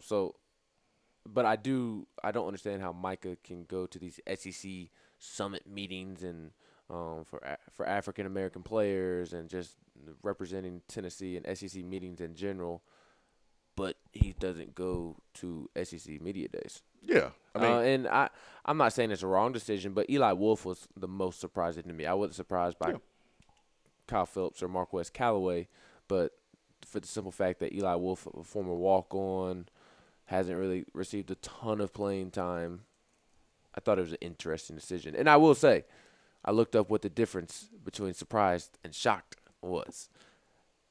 Google, according to Google, Google's right then. Shocked is usually a negative thing, a sudden piece of news that makes you sad, angry, or upset. That's wrong. Surprise can be a positive or negative piece of unexpected news, a surprise birthday party, a sudden meeting with someone you have not seen for some time. That is the main difference. So it has to be positive. It has to be negative to be considered shock. To be shocked is negative. I guess like shocking Come on, news is like when like a school shooting. That's shocking news. Okay, give us something drastic that's positive, like you won the lottery. You not shocked? Those numbers you've been playing since 1986, your mama's birthday, your daughter's birthday, your favorite number, you put them all together. You've been playing the same number for 25 years, and you finally hit. You ain't shocked? Forget shocked or surprised. I'm stunned. I'm just saying, man. I mean, that's positive. That's positive. I get it. Hey, you know I'm a nitpicker when it comes to words and separating, and I just know you like to be right. Hey, you like to be right, and too. there ain't nothing wrong with that. Oh, ain't nothing wrong with that. We all like to be right. That's right. You take pride in you take pride in your work, take pride in your thoughts. I understand that. But yeah, I saw the announcement, and number one, I'm happy for each player because that is a moment you would never forget. Very cool accomplishment. You get a chance to ride in a private plane with the coach, and you have that moment with the head coach. You are representative of Tennessee. You're representing an entire fan base, an entire football program. You're only one of three. That is a major accomplishment. So great job to the family and the support system of Kyle Phillips, Callaway, and Eli Wolf, because you don't just wake up one day being able to be in that moment. That's something that you've been prepped for before you get to college. So kudos, because everyone deserves credit there. That's an awesome accomplishment. That's a really cool experience that these young men will be able to experience here in a couple of days. So happy for them. I think what's funny is you just kind of laid out why some guys may or may not go, because you want to get in to Atlanta this year, get out without a bunch of articles being written about what one player says. I don't want people asking Trey Smith a bunch of questions about his injury. But even you can't take Juwan Jennings because he's bound to say something off the cuff. You can't take Juwan Jennings. Period. He was barely back on the team. I'm more talking about. What I'm saying is I think it's funny that we talk about we don't want to take players that may say something that may become bulletin board material, but out of the people going to SEC Media Days, the head coach is more than likely to say something that's bulletin board material than the players, not because Jeremy Pruitt's going to go Lane Kiffin on people, but because Jeremy Pruitt just keeps it honest. He's going to tell you what he thinks, and he doesn't really care what you think. Yeah, so I think it's funny that the head coach is more likely to say something that's newsworthy in terms of bulletin board material than the players, just because of how honest he keeps it. Versus where Butch Jones, you didn't. If he said something that was made into a ton of articles, it's because he said something stupid. Yeah, well, there's a grown-up's place and there's a child's place, and just because you hear me on the phone maybe saying a bad word doesn't mean you can say it too, child. And just because Pruitt may say something about, hey, Tennessee ain't going to be kicked around anymore. If he wants to say that, cool. But y'all three, y'all have been told you keep it in your lane. You stay in your lane. LeVar Ball style. Like what LeVar Ball would say. Stay in your lane. There's a child's place. There's a grown-up's place. If Jeremy Pruitt want to say, hey, yo, Kirby, we coming. Coming for your neck. And just drop the mic. Here's a mic right here. Hey, yo, Kirby, we coming. And just drops the mic just like that. Glad I missed that area right there. That would hurt. I was thinking. But if he wants to say that, cool. But Callaway, you can't say that. Eli Wolf, you can't say that. You already been told what you can say and what you can't say. I guess another touchdown or turnover surrounding SEC Media Days is Paul Feinbaum the biggest story of SEC Media Days, as Mr. Dan Wolken said on Twitter yesterday? I be trying to take up for Dan sometimes, but my goodness. Ain't nobody think about Paul Feinbaum? I mean, it's a big story, but it's not near the biggest story. It ain't the biggest. No. Because we think it's going to get worked out. Like, Paul Feinbaum, that don't even make sense, him covering the Big Ten. No. No. I mean, I'm sorry, that's not the biggest story. The biggest story is on the football field with football teams, not a radio show host. I'm sorry. Everybody likes to joke that Paul Feinbaum leans towards Alabama.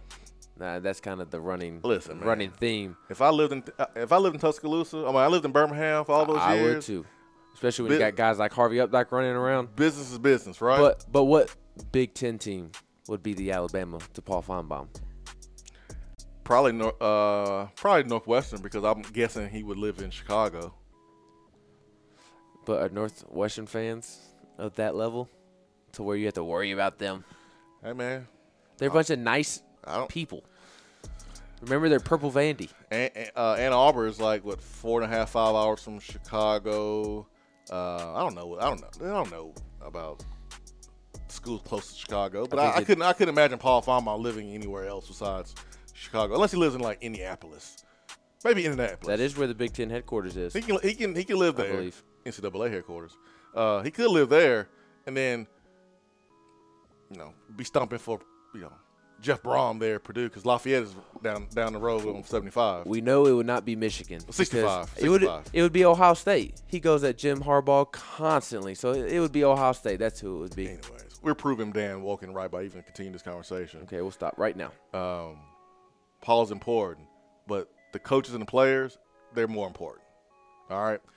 865-200-5503, B-Drive Waterproofing Hotline. Stay with us.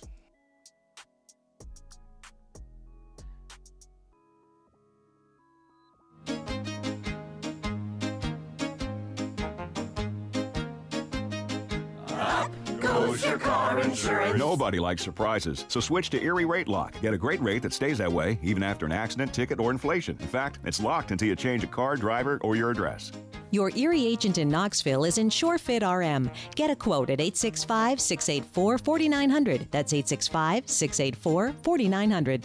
Erie Rate Lock does not guarantee continued insurance coverage and is not available in all states. We have all made the mistake of dropping or breaking our smartphones. See? But did you know that you can have it repaired for a fraction of the cost it takes to replace it? Well, you can, because iDrop is the area's leading mobile repair store, home of the 1 hour or less phone repair, 1 year parts warranty, and #1 customer service. Broken screens, cracked cameras, charging ports, batteries, you break it, we'll fix it. If you didn't break your phone, protect it with one of our leading accessories such as LifeProof, OtterBox, UAG, Incipico, Caseology, and Spec. Visit our West Hills location at 7115 Kingston Pike between Office Depot and Hardee's, or call 865-888-9740 and speak to our trained technicians to see how we can get your phone working today. You're driving home, flashing blue lights in your rearview mirror. The next thing you know, you're being arrested for DUI. Be responsible, but remember, just because you're arrested doesn't mean you're guilty. Call DUI and criminal defense attorney Marcos Garza. Put this number in your phone right now, 865-540-8300, because you never know when you or a friend will need it. Don't say guilty, say Garza. 865-540-8300 and GarzaLaw.com. Top 100 barbecue restaurant Dead End Barbecue has a new slew of daily specials. Enjoy a different special meal every day, like the Chipotle chicken salad, the chicken tender sandwich, or the kitchen sink burrito filled with brisket, pulled pork, and chicken, not to mention queso, jalapenos, and more. It's called the kitchen sink for a reason. Dead End isn't stopping at your plate, though. Be sure to check out their new summer drink offerings, including the Big Orange Crush, My Clementine, or the Tequila Squirt. There is always something new at Dead End Barbecue. Located off of Sutherland Avenue, Dead End Barbecue. The summer flavor search is over. At some point in your life, you're going to need an attorney. You need a guy like Jared Castile with the law firm of Butler, Vines, and Babb. Jared Castile is East Tennessee born, and he understands what giving his all truly means. To Jared, every case is big and every client is important. He will aggressively push your case to make sure you are quickly paid every dollar that you deserve. Give Jared Castile a call, 865-244-3933, and talk with him directly. His office is located at 2701 Kingston Pike. So if you've been injured in a car wreck, let Jared Castile and Butler, Vines, and Babb fight for you. Looking for a different way to enjoy the Swain event? Then check out Swain Event TV, driven by Toyota Knoxville and ToyotaKnoxville.com. Follow the show on Periscope and Facebook Live. Don't just hear the show, see the show. That's Swain Event TV. I just wanted to come by and congratulate you on the great work you've been doing. You're a hell of a guy, man. Now that's how you're supposed to drive. From now on, that's how you drive. This kid can draw circles. Don't remind yourself, nobody built like you. You design yourself. Bam! Awesome. Phenomenal. Attaboy.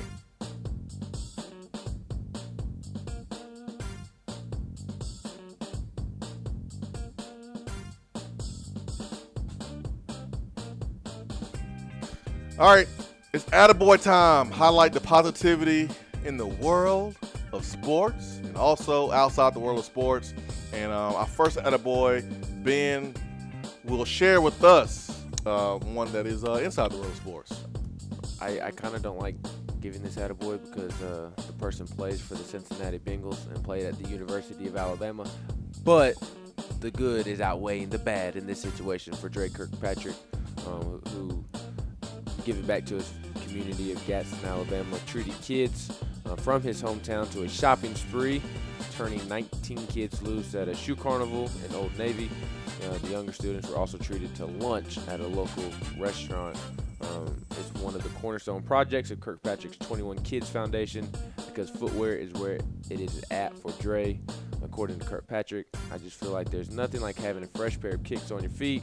That's one of my obsessions. I just felt like that would be something pretty cool that kids would be able to come in here and pick out any shoe they want. So very cool for Dre Kirkpatrick with school just right around the corner, just a month away. I'm sure you're happy about that. Really cool to see former players get back to their community. And Gadsden's, what, an hour, 20 minutes from good old Huntsville? Yeah, yeah. Other side of Gunnersville Lake. Yeah, yeah. So really cool to see former players give back to their community.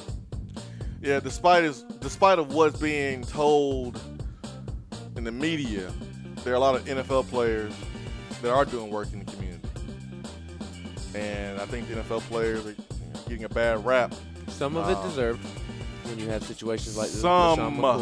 Some. The LaShawn McCoy stuff ain't been proven. That's why I didn't touch it yesterday. Right, I agree. Because it's accusation period. We need a little bit more time to figure out what was going on. But you have a player who, what did he do? I think he punched McCoy. No, the lineman. No, he's a tight end. Brandon Pettigrew. Pettigrew. Yeah. He got in trouble for doing something just really. Oh yeah, he punched a police officer. Yep. Have you been watching the news? And you have Adam Pac-Man Jones out here fighting people in the airport. You know what? I ain't mad at Adam Pac-Man Jones, and we'll get to that a little bit later. But anyways, my next Attaboy goes to a gentleman. I'm trying to find exactly where it is. Here it is. It's in the state of Oklahoma. A young man is being held for keeping the community safe last week when he was spotted holding up a broken stop sign in sizzling temperatures. Randy Jones had put up warning markers for new highway construction in Oklahoma City when he saw Logan Duncan standing in the heat with a sign in hand. When Jones stopped to ask the youth what he was doing, Logan said that he had been driving down the road when he noticed that someone had ran over the stop sign at the intersection. Not only that, he witnessed what could have been a dangerous car collision because of the sign's absence. So he went on his lunch break, he drove to the intersection, and he held up the sign to prevent any automotive accidents. Touched by Logan's gesture, Jones called city workers and asked them to come by and fix the sign, while later the stop sign was standing tall once more, but not before Jones could snap a picture of the young man holding the sign. He later posted a photo to Facebook where he garnered thousands of appreciative responses and praise from social media users. He was standing out in 95-degree weather with no water, and he did it for free, Jones wrote. Hopefully this gets back to this young man. You did a good job, and I'm sure the citizens of the city of Oklahoma City appreciate it as well. So he gets my attaboy. That will not be on maybe the front page of the paper nationally. It will not be trending on Twitter. But this young man potentially saves lives by fixing a stop sign. So he gets the attaboy today. I like it. Yeah. Really cool. Really cool. And I know all about Oklahoma heat in July. It ain't nothing to play with. Is that where you had the 3 in the morning have to leave the hotel room? Or was that Texas? That was Oklahoma. That was in Norman where Texas was you got rear-ended. Yeah, I had a rough 3-week stretch there. Traveling around the country doing combines. So yeah, my last time in Oklahoma City, I had to evacuate a hotel in the middle of the night because of carbon monoxide leak. And if it wasn't for a crying 3-year-old that was acting weird and the family taking him to the emergency room and that alerted the hospital to send fire trucks to that hotel and get everybody out. If it wasn't for that young boy, I wouldn't be here. So, yeah, that happened last time I was in Oklahoma. Really, really, really hot there in the Midwest. So for this young man to do that, he gets attaboy.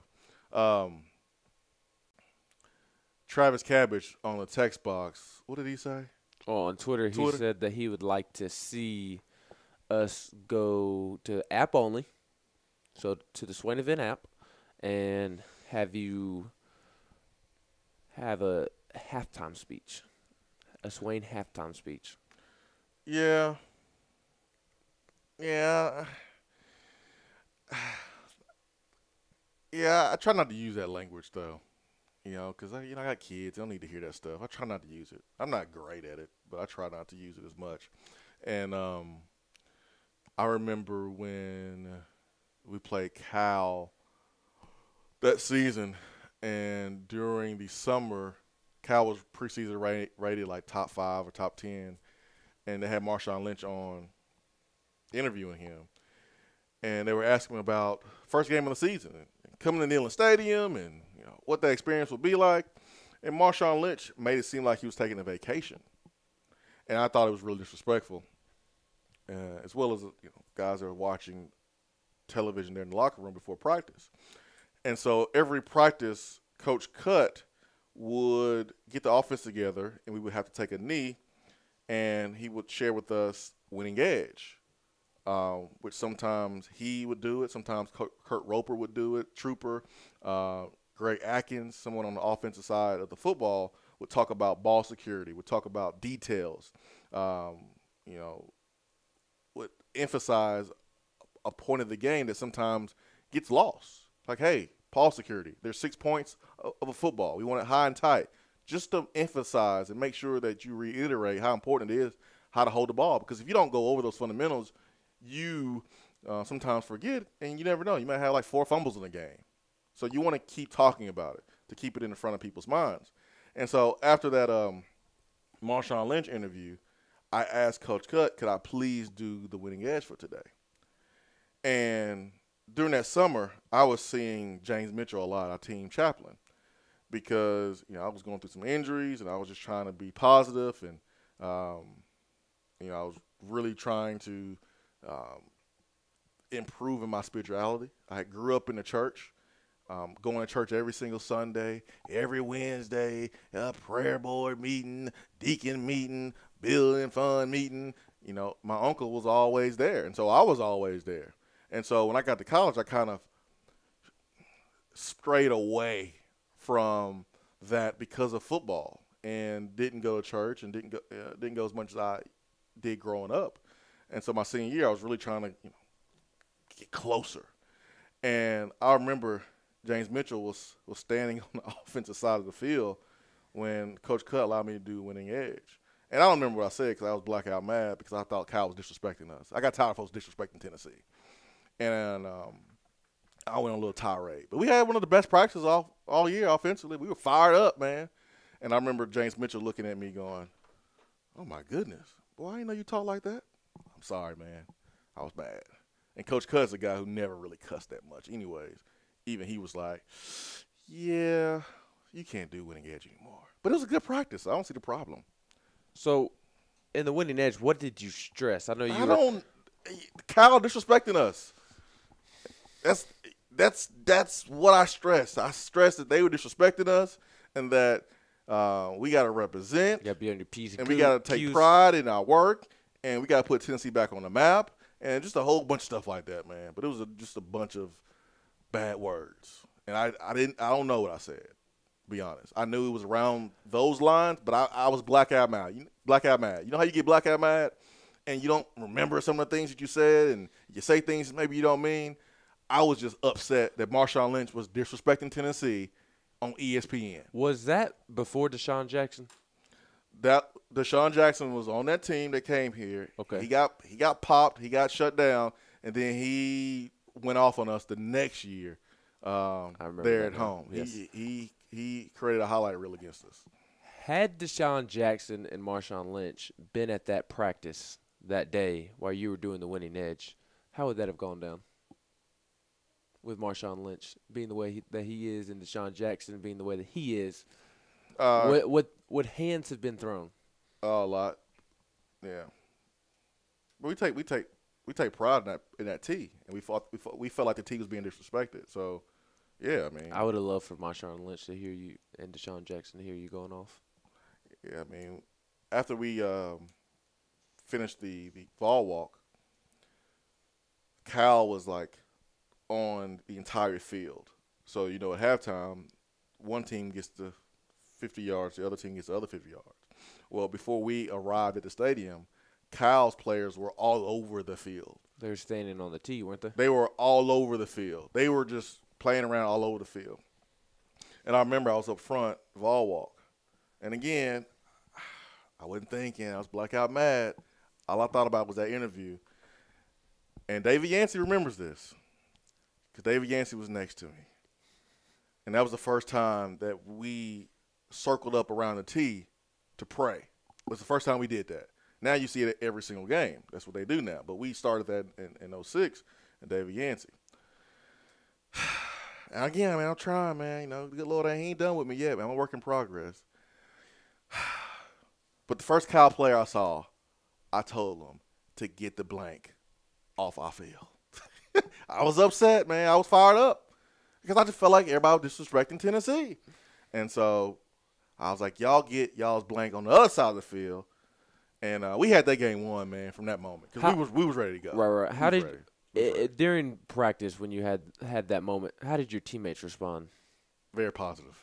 Yeah, they were hyped. They ready to go. Was that day the best practice you had all fall camp? It was the best practice all fall camp. Yep, I can truly say that with 100% confidence. Mm-hmm. I think you should have done the winning edge every day. Nah, man, that's bad for my blood pressure. All right, let's get to Vol Nation. Vol Nation, good morning. Good morning, family. How y'all doing? I'm doing good, man. How are you? I'm enjoying y'all this morning, man. Y'all are awesome, man. Yeah, I'm glad you are, Vol Nation. I can take some guesses that not everybody's gonna be happy with things that I've said today. I'm sure not, But hey, truth is the truth, and it needs to be said, because it's going on too long, and I'm glad, it's kind of out there in the open, at least to create some checks and balances that hey. We know we're watching now, and you need to get your stuff together because, it's not about us. It's about these kids. Yep. And giving them an opportunity to go out there and compete at a high level, get an education, and, experience something that most of us never get a chance to experience, playing football at a high level and, being able to possibly even go to the league. And, I mean, that's an incredible opportunity. So yeah, Vol Nation, these folks who are in these positions of ranking kids, you got to understand something. You hold power and you impact the emotions and feelings of fans and recruits and a lot of folks. And now coaches are starting to understand not to take that, to heart. They take the recruiting rankings with a grain of salt. They promote those rankings sometimes when they're trying to promote their kid in their class.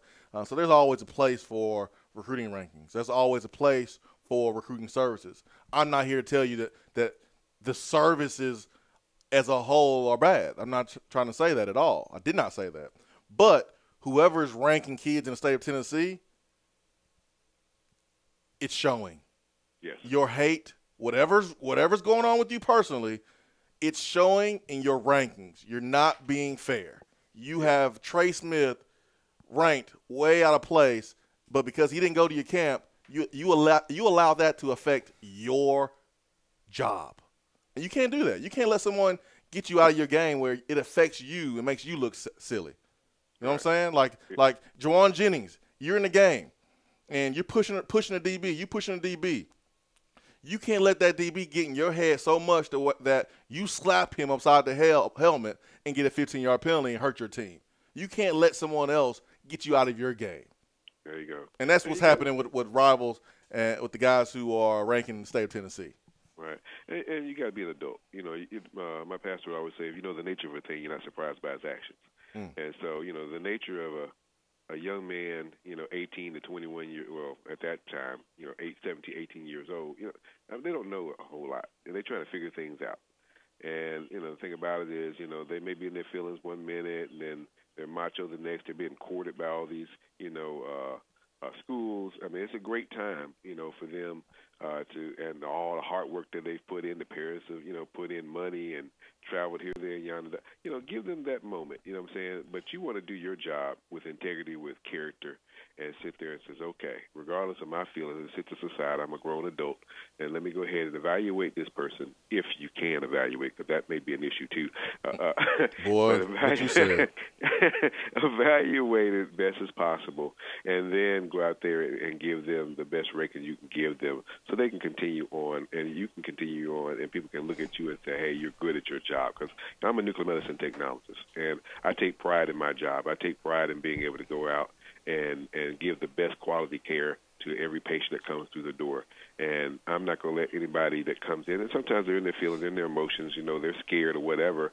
I'm not going to get outside of myself, but I'm going to embrace that, be empathetic, and say, okay, let me help them, and let me educate them, and let me do what I need to do in order to make sure they're comfortable and get quality care. That's my job. His job is to go out there, not be in his feelings, not be in his emotions, whether they come to a camp or not. Don't take it personal. Don't feel like they're rejecting you. And go out there and do your job, and reward those kids for the hard work that they've put in, regardless of whether they're feeling you or not. So, yeah. If you are growing up, and you are holding rankings over a young man's head, wanting him to do what you want him to do, you are disgracing the industry. There you go. I mean, your job, whether you like a kid or whether you like the kid's coach or whether you like the kid who is associated with or dislike that kid, your job is to rank him fairly based on what you have seen in his skills. If you're doing other things than that, you are about to get exposed. And I'm not going to call your name out today, but people are on to it. Yep, and there will be some exposure. If you are involved in holding rankings over kids' heads and not doing things the right way, you will be exposed. And I'm just warning folks right now that this stuff is going on. And hopefully it stops. Hopefully it stops, because at the end of the day, these young men are getting out here in 95-degree weather in June and July, and they're working their butts off because they want a chance to play at the next level and get their education paid for and save their families over $100,000 maybe in debt. They're doing something special. And if you are trying to impact that kid's opportunity off some pettiness, then you don't need to be in that position anymore. You need to go be a mall cop. At Paul Blart. You need to go be Paul Blart. Totally agree, man. Hey, I wanted to switch gears just a little bit and get some information. Of course, I could take this off the air, but going to actual football, man. Tyson Hilton, man. I don't know a whole lot about him, but I'm kind of liking some of the stuff that I'm seeing. So I wanted to get y'all's personal opinion on Tyson Hilton. I realized that, from my understanding, he learned under June Jones and Jeff Brom, and he came from maybe Bobby Petrino pedigree type of a thing. You know what I'm saying? I wanted to know from y'all's perspective what our offense potentially could look like this year. Do you think that Jawan Jennings and Callaway and Bird and Johnson are going to get off this season and do some big things? Will they be special in this offense? Because I know he wants to be physical at the point of attack and run the football between the tackles, but he also said he wanted to press it downfield. So I wanted to know what you thought about that, as well as what tandem in the backfield best fits his offense, and do you think people like Ty Chandler or Banks or London that's coming in or Joseph's, which ones do you think will get in that rotation, or will all of them be in that rotation to get out there and do what needs to be done? And I know, of course, pass blocking is very important in the context of being able to go out there and play football. But looking at the skill sets and looking at what he's bringing in, man, do you think when we play West Virginia, will it be a coming out party for Tyson Hilton and this offense? And who do you think, or who do you see possibly being a potential standout on our offense? And I'm going to do the same thing on defense maybe in a couple of days, where I'll give y'all some time to kind of digest this. Yeah, don't do it now, Ball Nation. Offense will be a standout by the end of the season And you can look at that player and say, man, other than Trey Smith, I realize that he should be a beast. But other than Trey Smith, who else do you think, maybe a specialty player like a wide receiver, running back, something like that, that you can stand back and say, man, he's going to be a beast this year, and I'm excited to see it. And I'll take that off the air, man. So many questions, Vol Nation. I don't know which one to hit on first. Let's start with the last one. What I see this offense doing at the end of the year, it depends on health. You have Auburn, Georgia, Alabama back-to-back. Can you stay healthy? This is where depth is going to come into play. If someone gets hurt, do we have a 1B that's just as good as 1A? I don't know if we're there yet at all 11 positions on offense. What I can tell you is what I've seen so far. I'm not going to do PR for Tyson Helton. You're not Dan Wilkin. I met him one time. I'm not doing PR for Tyson Helton. I'm only going to say what I've seen. What I've seen is an emphasis on the deep ball. Every single day, our guys are working on the deep passes, and I'm not talking about just warming up. Just hey, go deep. And you just throw the ball, and it doesn't matter if you catch it on the outside shoulder or if you catch it, at the right place. It's not that type of pitch and catch. There's coaching involved. There are coaching of the minor details involved from David Johnson and Tyson Helton.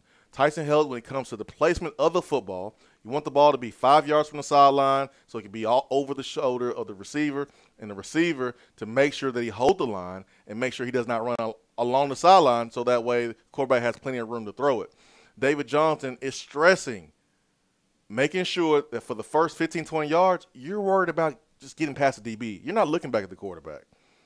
You're making sure that you're running through the catch, and you're throwing your hands up at the very, very last second, because you see sometimes receivers, they start looking for the ball way too early. But when you look, you slow down. It's easier to slow up than to speed up. And it tips the DB off. That too. So David Johnson probably coaches the go route more than any other route. So there's an emphasis on the go route, okay? That's why I think Jared has an advantage. So that's what I've seen. So on that, does Tennessee have the guys, the receivers, Yes. to go get the deep ball? Yeah, you have the guys. You don't necessarily have to run a 4-3 and burn everybody on the defense and run under the ball. We have guys that can catch deep balls. If it's Juwan Jennings, Callaway, Brandon Johnson, we have guys that can catch deep ball. Catching deep ball doesn't necessarily mean you have to run a 4-2 and get past everyone. That means you're good at tracking the ball when it's very high in the air, and you are able to maintain concentration 50 yards down the football field. So we have those guys. Got to take a break. We'll return. I will answer the rest of all questions, of all nations' questions about all 38 of them. Okay, so I'll try to remember. It's like an ACT. I think I'm done with 2 of them, so I got 36 more to go. And we'll answer all nations' questions. Always great. Swain event.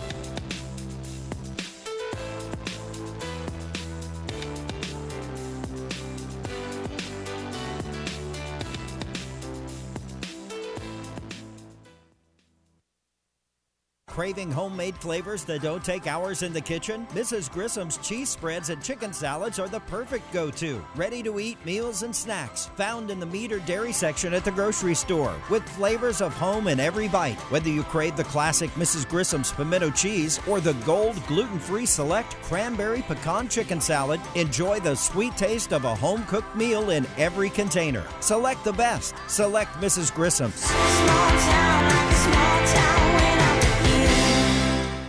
Fellas, when it comes to your health and quality of life, knowing your numbers is essential. Low testosterone can make you feel tired and grumpy. It can raise your cholesterol and cause weight gain and lose muscle mass. At Low T Center, they make it quick and easy to get your levels checked. Treatment is even covered by most health insurance with results in about 20 minutes. Call 865-392-1388 or go to lowtcenter.com.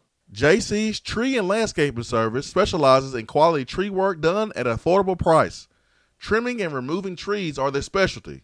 They also offer other services like land clearing, stump grinding, crane services, and all of your basic landscaping needs for both commercial and residential. JC's will give you a free estimate and beat any written quote by a competitor to guarantee that you get the lowest price around. Don't risk your land with a fly-by-night service. JC's Tree and Landscaping is licensed and insured. Give them a call at 865-599-3799. Pass downfield is complete. That's Swain. 25, 20, 15, 10, 5, 4, 3, 2, 1. Give him 6. Touchdown. Today will be sunny and hot with a high near 92 and a low around 71. Tomorrow there is a 20% chance of rain, mostly sunny with a high of 91 and a low around 72. That same weather continues on Saturday. Weather on the Swain event is brought to you by B-Dry. If your basement is wet or cracked, B-Dry can help. BDry.com. Do you have cracks in your foundation? A wet basement or a nasty, leaky crawl space? Our listeners have heard about them on the Swain event for over a year, and now it's time to make the call. Give B-Dry Waterproofing and Foundation Repair the opportunity to fix your home's problem. Since 1958, that's right, nearly 60 years, B-Dry has been solving basement, crawl space, and foundation problems throughout the country. B-Dry only uses high-quality materials from reputable manufacturers. They back their installations with some of the best warranties in the industry to provide homeowners with added peace of mind. They are truly an A-plus company. Whenever you start experiencing a wet basement, leaky crawl space, or a cracked foundation, remember these 3 words: better call B-Dry. Reach out to B-Dry today at 865-662-5238 to schedule your free appointment. That's 865-662-5238. Remember, better call B-Dry. When I made the move to my own studio, I was worried about this. I was worried about that. I was worried about, hey, did I get this piece of equipment? Did I get that piece of equipment? Does that sound good? Does that not sound good? One thing I didn't have to worry about, that was office furniture, because Office Furniture Outfitters met my furniture needs. With a 50,000 square foot facility, they have East Tennessee's largest selection and are the best value for new and used office furniture. Located in Knoxville, it's easy to find everything you need for your new space, including desks, file cabinets, chairs, conference tables, and more. Office Furniture Outfitters is turnkey. They came to my place, we mapped everything out that was needed, they delivered, and get this, set everything up. To learn more about what Office Furniture Outfitters can do for you, log on to OFOKnox.com. That's OFOKnox.com. Hey, Annie, you're the spokesperson for Toyota Knoxville, right? That's right. Why should I buy from Toyota Knoxville? Are you looking for new or used vehicles? Does it matter? No, because Toyota Knoxville has over 390 new Toyotas on the ground and over 350 pre-owned vehicles available to choose from. Okay, so big selection. And a lifetime warranty at no charge on all new and select pre-owned vehicles. A lifetime warranty. A non-factory limited lifetime powertrain warranty with unlimited miles. Plus 30 years of experience in Knoxville, not just serving our customers, serving our community. And the buying experience? Hello, it's Toyota Knoxville. Read the reviews. Talk to anybody that's been there. Okay. Where am I going? Toyota Knoxville is at I-40 and the Lover Road exit. Go to Parkside Drive. You can't miss it. Can I tell them Annie sent me? I wish you would. If you're passionate about the car you drive, come meet the people that are passionate about the way they sell at Toyota Knoxville. ToyotaKnoxville.com. Warranty good at participating dealers. If you want to chop it up with the fellas, call the B-Dry Waterproofing Hotline at 865-200-5503.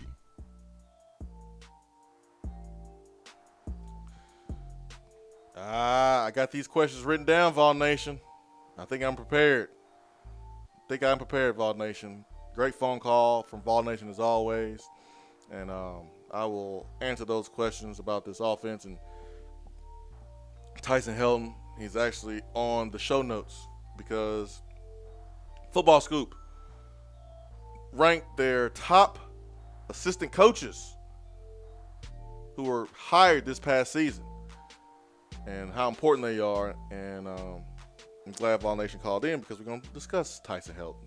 But first, let's get to Turkey Man. Turkey Man, good morning, individual. Good morning, individual. How you doing, sir? I got a little bit of croup going on this morning. I see I'm being, but I think I'm going to be okay. Hey, I was listening to you there. Gotta be resilient. You got blackout mad. That's like being fired up. And when you get fired up, you kind of just get in another spectrum. And sometimes you just kind of have to do what you have to do sometimes. But he was talking about these recruiting systems and different ones and recruiting. I always wondered that, and I think over the years I've asked you this question about, what's the difference between this and ranking this in this way and this and that way. I was thinking the Leroy Bussap. I was thinking about him as a six-star recruit. Yeah. What one of those what you call them, our systems would you say would have him as a 6-star? Not Rivals. If he was in Tennessee, he probably wouldn't be ranked by Rivals, but he'd be a 0-star. Everybody else would probably have him as a 6-star.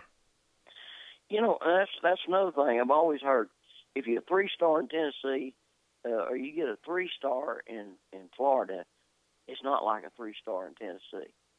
And I never ever understood that.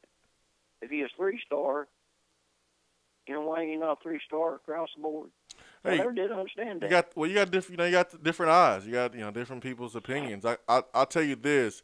I do know, not that I have favoritism over one service or the other, because I think 99% of everyone works hard and does it right. But I so happen to have one of the national directors of 247 on the show, and Bart Simmons, and I asked him what went into ranking kids and giving 5 stars out. I have not had the national director on Rivals on, or the regional director.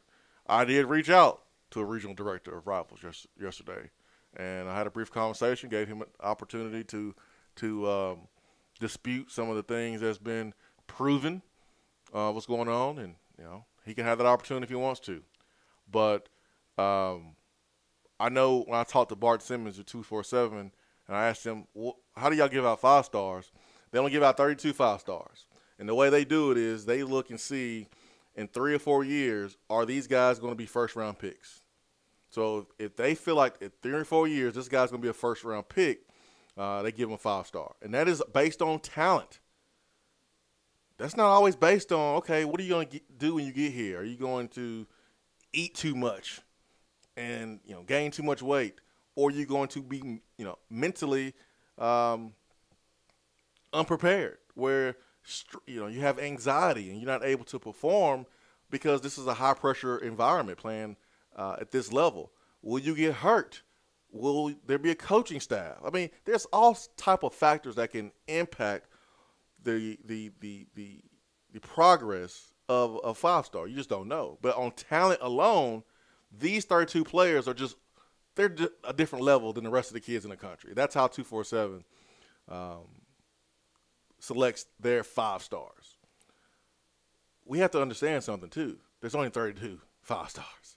So there's a whole lot of really good players out there that are not 5 stars.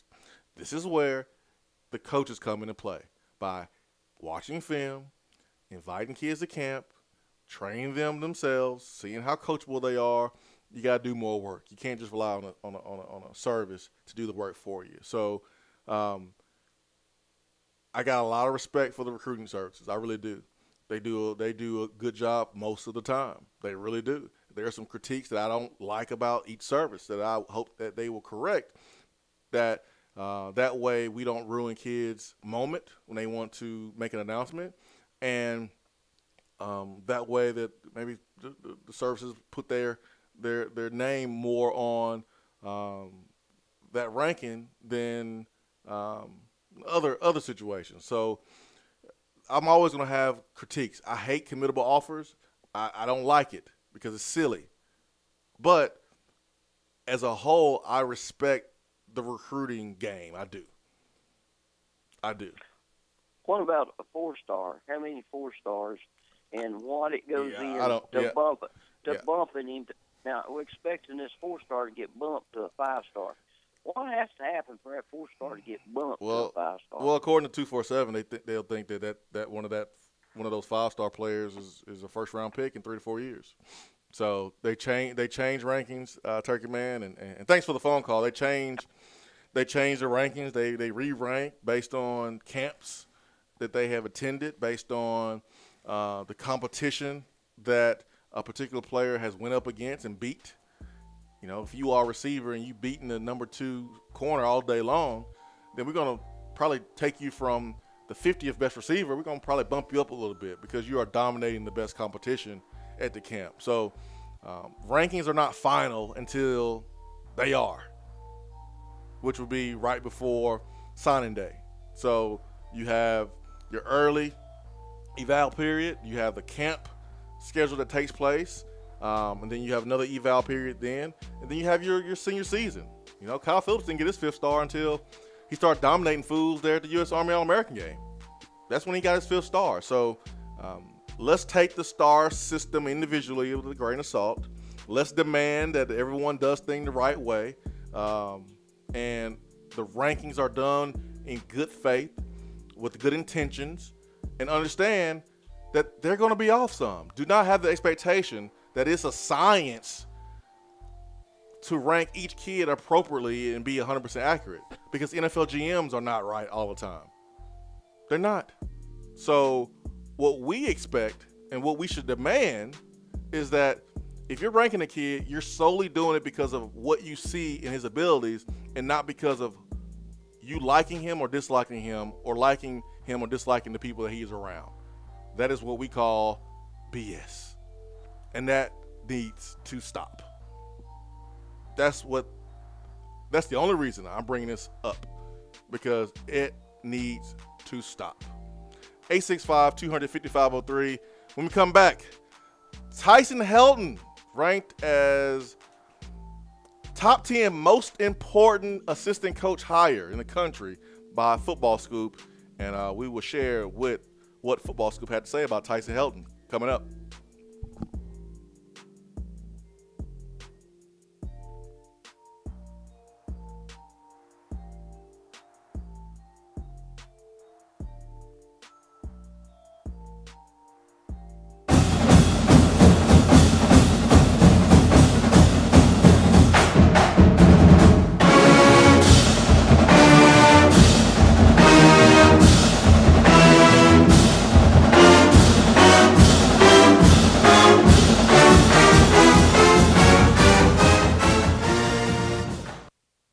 Hour 3 of the Swain event is brought to you by the Low T Center and lowtcenter.com. Do you know your numbers? Feel like you again. Let us help.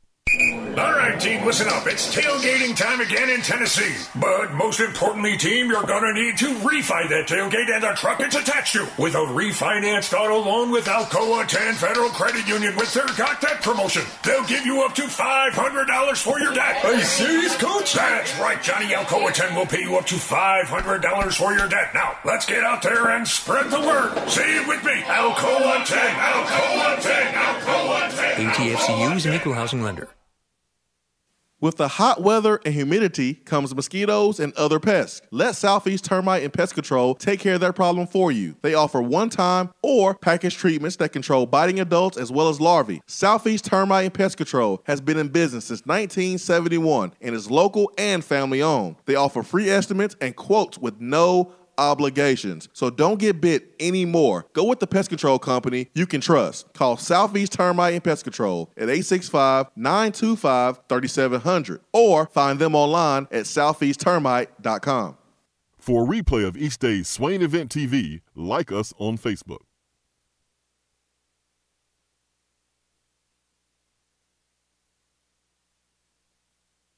All right, let's get to the B-Drought Waterproofing Hotline, and let's bring in Bo, and then still got All Nations questions about the offense, Tyson Helton, but it's going to flow right perfectly until our next topic here on the show. So, Bo, good morning. Good morning, fellas. How are you doing this morning? I'm doing great, Bo. How are you, man? I'm fantastic, man. Hey, I just got a question as far as, rankings and stars. When exactly, what year did this actually start coming out? And my next question, or not really a question, but just more of a statement, is, what I've seen nowadays, back when I used to keep up with it, it was through radio or a newspaper, and I just think social media sets these kids on fire sometimes, and it's not fair to them.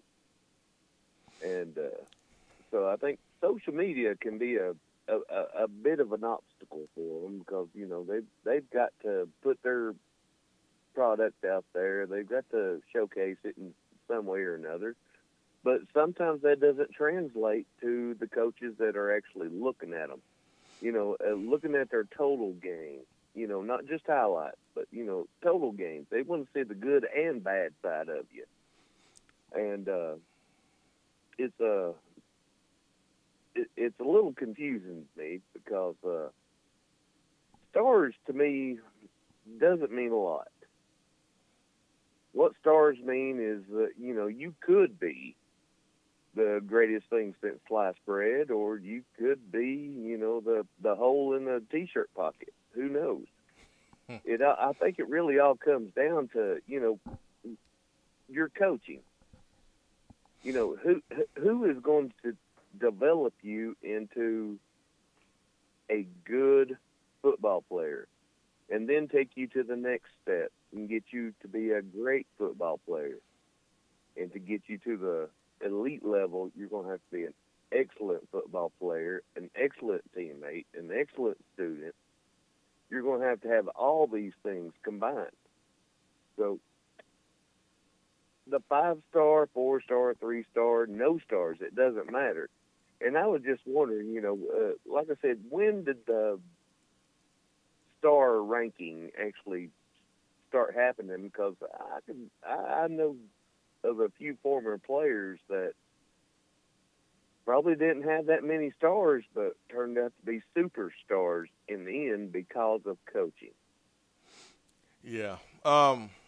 This is always a tough topic, and I'm going to be as careful as I can answering your question. There's a double-edged sword here. Stars matter, but they don't. And here's why. Because if you go and look at all the teams that have been in the top 5 or 10 in rankings over the last 10 years, those are your teams who are currently competing for a championship. So you got to have good players to compete at a high level. If you want to be there every single year, you got to be up there. You can be Washington and have one good year and make a run, but we're not Washington. This is the SEC. If you are in the SEC and you're not consistently in the top 10 or the top 5 of the conference, as far as team rankings, there's a correlation there. You're not going to compete at a high level, okay? So that's where stars do matter, because the individual stars do make up the makeup of a class there in the team ranking. Where stars don't matter is it doesn't matter, like you just said, if you are a 0-star, 1-star, 2-star, 3-star, once you get to campus, it does not matter what star you was in high school. It's about what you're doing from the moment you step on campus to the moment you step off campus and graduate. That's where stars don't matter, because as long as you have a committable offer and as long as the team want you, that's all that matters. If Alabama says, hey, we want this 2-star that we know can play at a high level at Alabama, doesn't matter if he's a 2-star, 3-star, 4-star, 5-star. No, it doesn't matter. But it may affect the team rankings, and the team rankings, from what we've seen, they don't lie. The teams who are at the top of those usually compete at a high level. So there's an individual look at it. There's an individual look at it, and then there's a team view of it. Individual view, team view, and that's why the stars, they matter, but they don't matter. As far as answering your question about when they started, the rankings, I want to say in very, very early 2000s or the late 90s. Because I can't go back and see anything, about Peyton Manning being a 3-star coming out or a 5-star coming out or anything during that time. I don't see anything about the 98 recruiting class. But you start seeing these recruiting classes towards the first of the 2000s, and maybe I'll have to ask somebody when it started. But I think it was late 90s, early 2000s.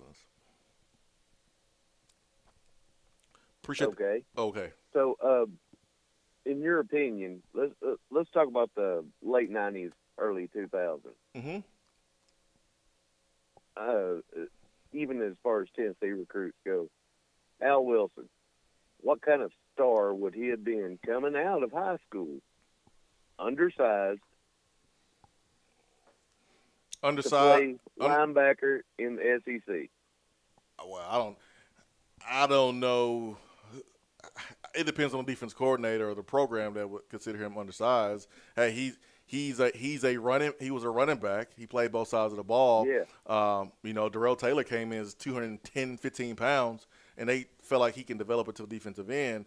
But just to answer your question, I don't know where Al Wilson would be coming in as a high school player, where he would be ranked. I don't know. I just really love the way our coaching staff now is going about these kids. You're not going to get an offer because somebody said you should. They want them to come to camp. Let's earn the offer first. Yes. And let's see what you're going to do. And I think we're really getting some real good people. Especially talking about Chris Akperogene. There you go. Yeah, I've been practicing. Man. There you go. There you go. Been putting in the work now. That's right. That's right. 63 effort. I got one up on you, Turkey Man. Oh, yeah. But I really enjoy the show, guys. Thank you for taking my call and the question. I'm just going to enjoy a 4-day weekend with my grandsons, my smoker, and doing a little fishing. Man, that's a perfect weekend, my friend. Oh, perfect is it weekend. not? I mean, yes. Thank you so much, Bo. Appreciate the phone call. Thank you, guys. I really appreciate you every morning, man. Thank you so much. All right, so of all nations questions about the breakout players we see on offense, man, that's tough because we have a lot of new players. That's a really hard question to answer because there's a lot of new guys on offense and a new system. I don't know who the quarterback's going to be. I think I would go with Dominic Wood-Anderson. Yeah, that's. I think he has the easiest path, if that's such a thing, to maybe start right away. And he's a big physical guy. I think Tyson Helton utilizes him a lot, finds a way to utilize him a lot. Running back combo, that's also a hard question because I've not seen Mondre London in orange. I have not seen Jeremy Banks in orange. I've seen Ty Chandler in orange and in spring. And right now, Ty Chandler, to me, is the best running back we have right now on our team.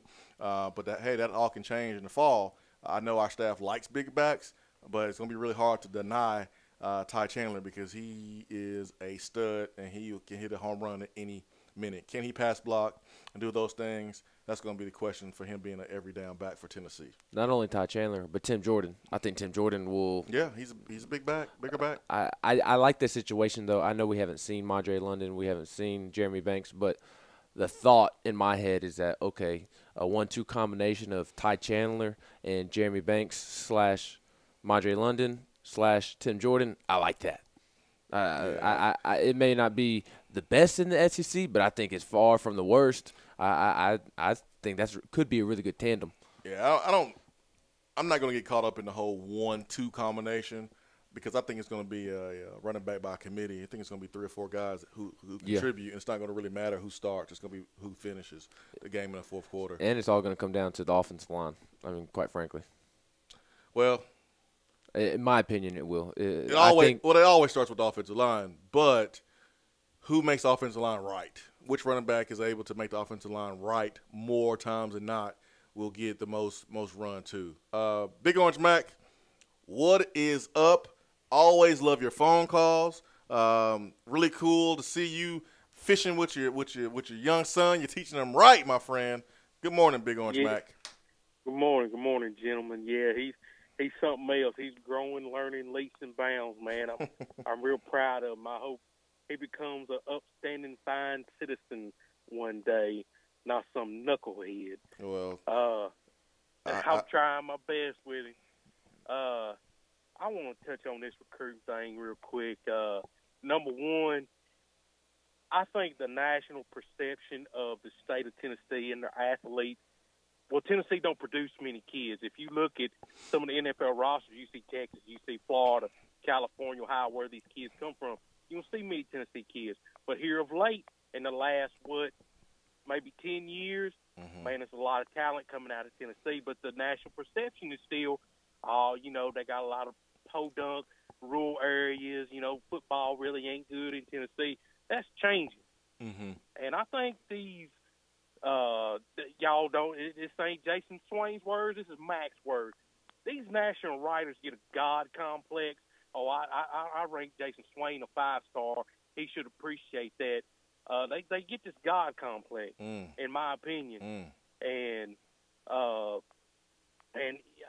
mean, this kid may not be a 5-star in Texas, but I hate to use the Bush Jones thing, but that kid's got heart, and you can't beat heart.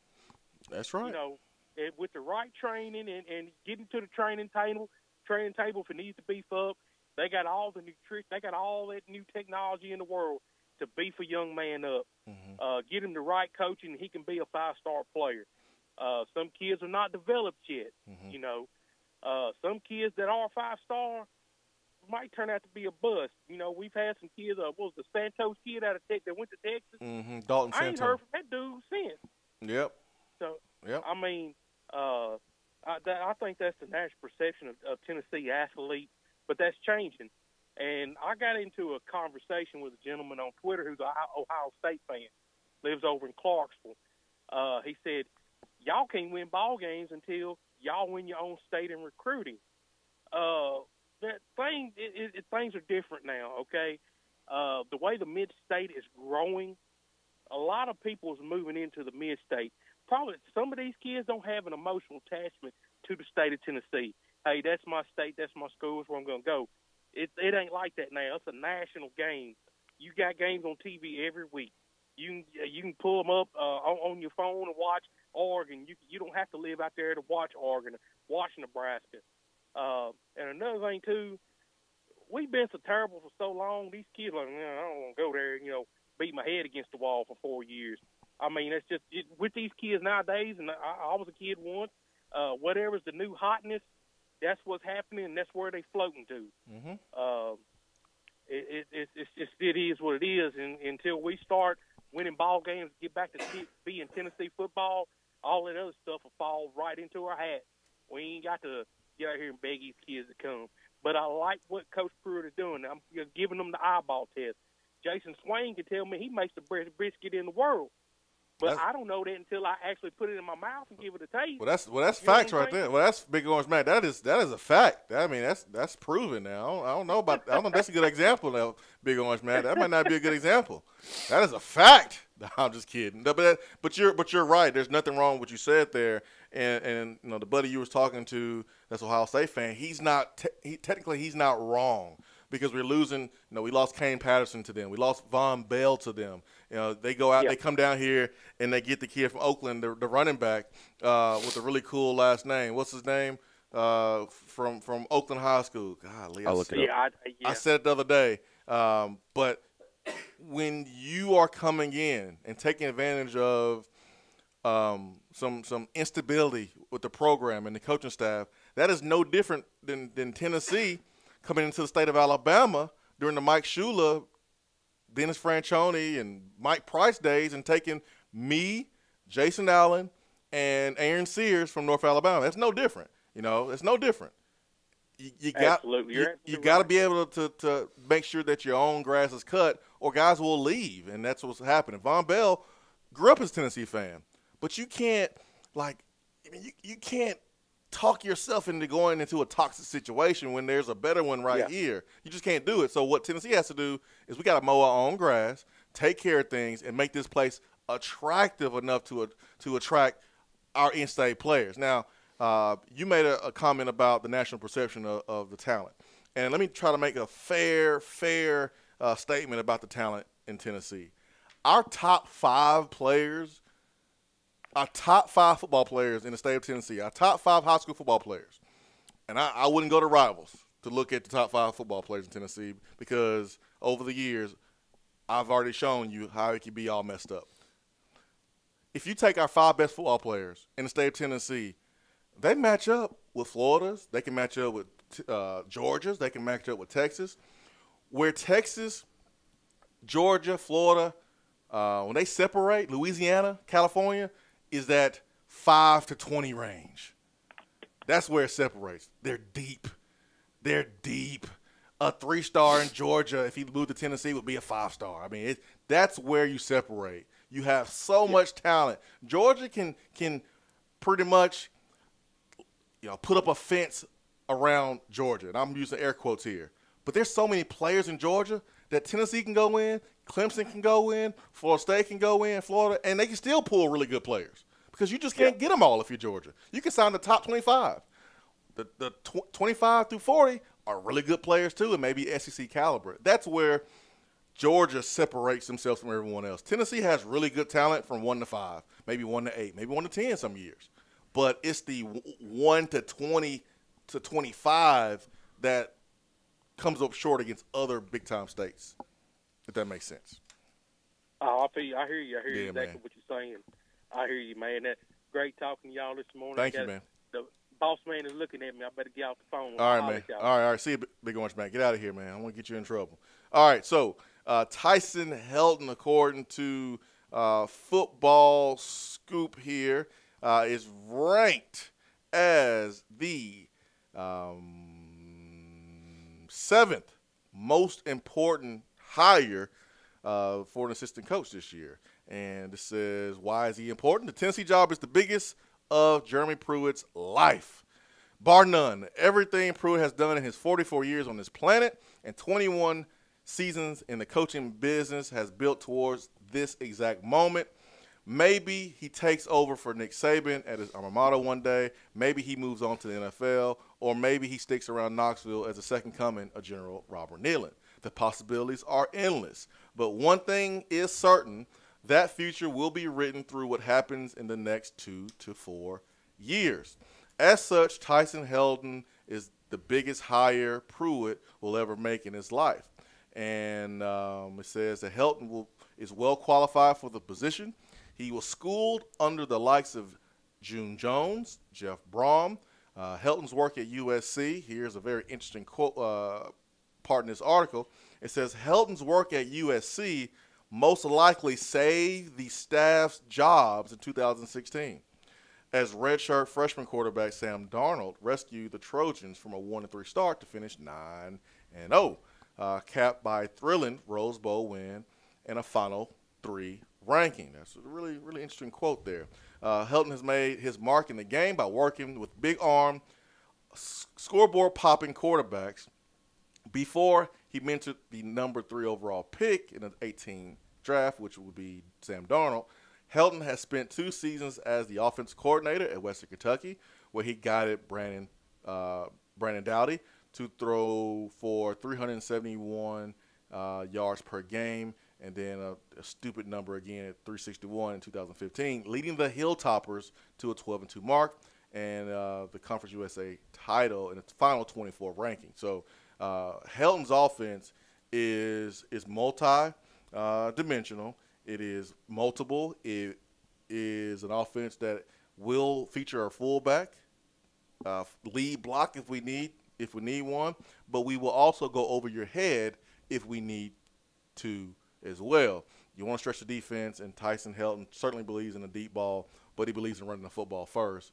And when you have a defensive head coach, you know that he wants to run the football. You know he wants to give his defense enough time to rest so he can make adjustments. You want to shorten the game up.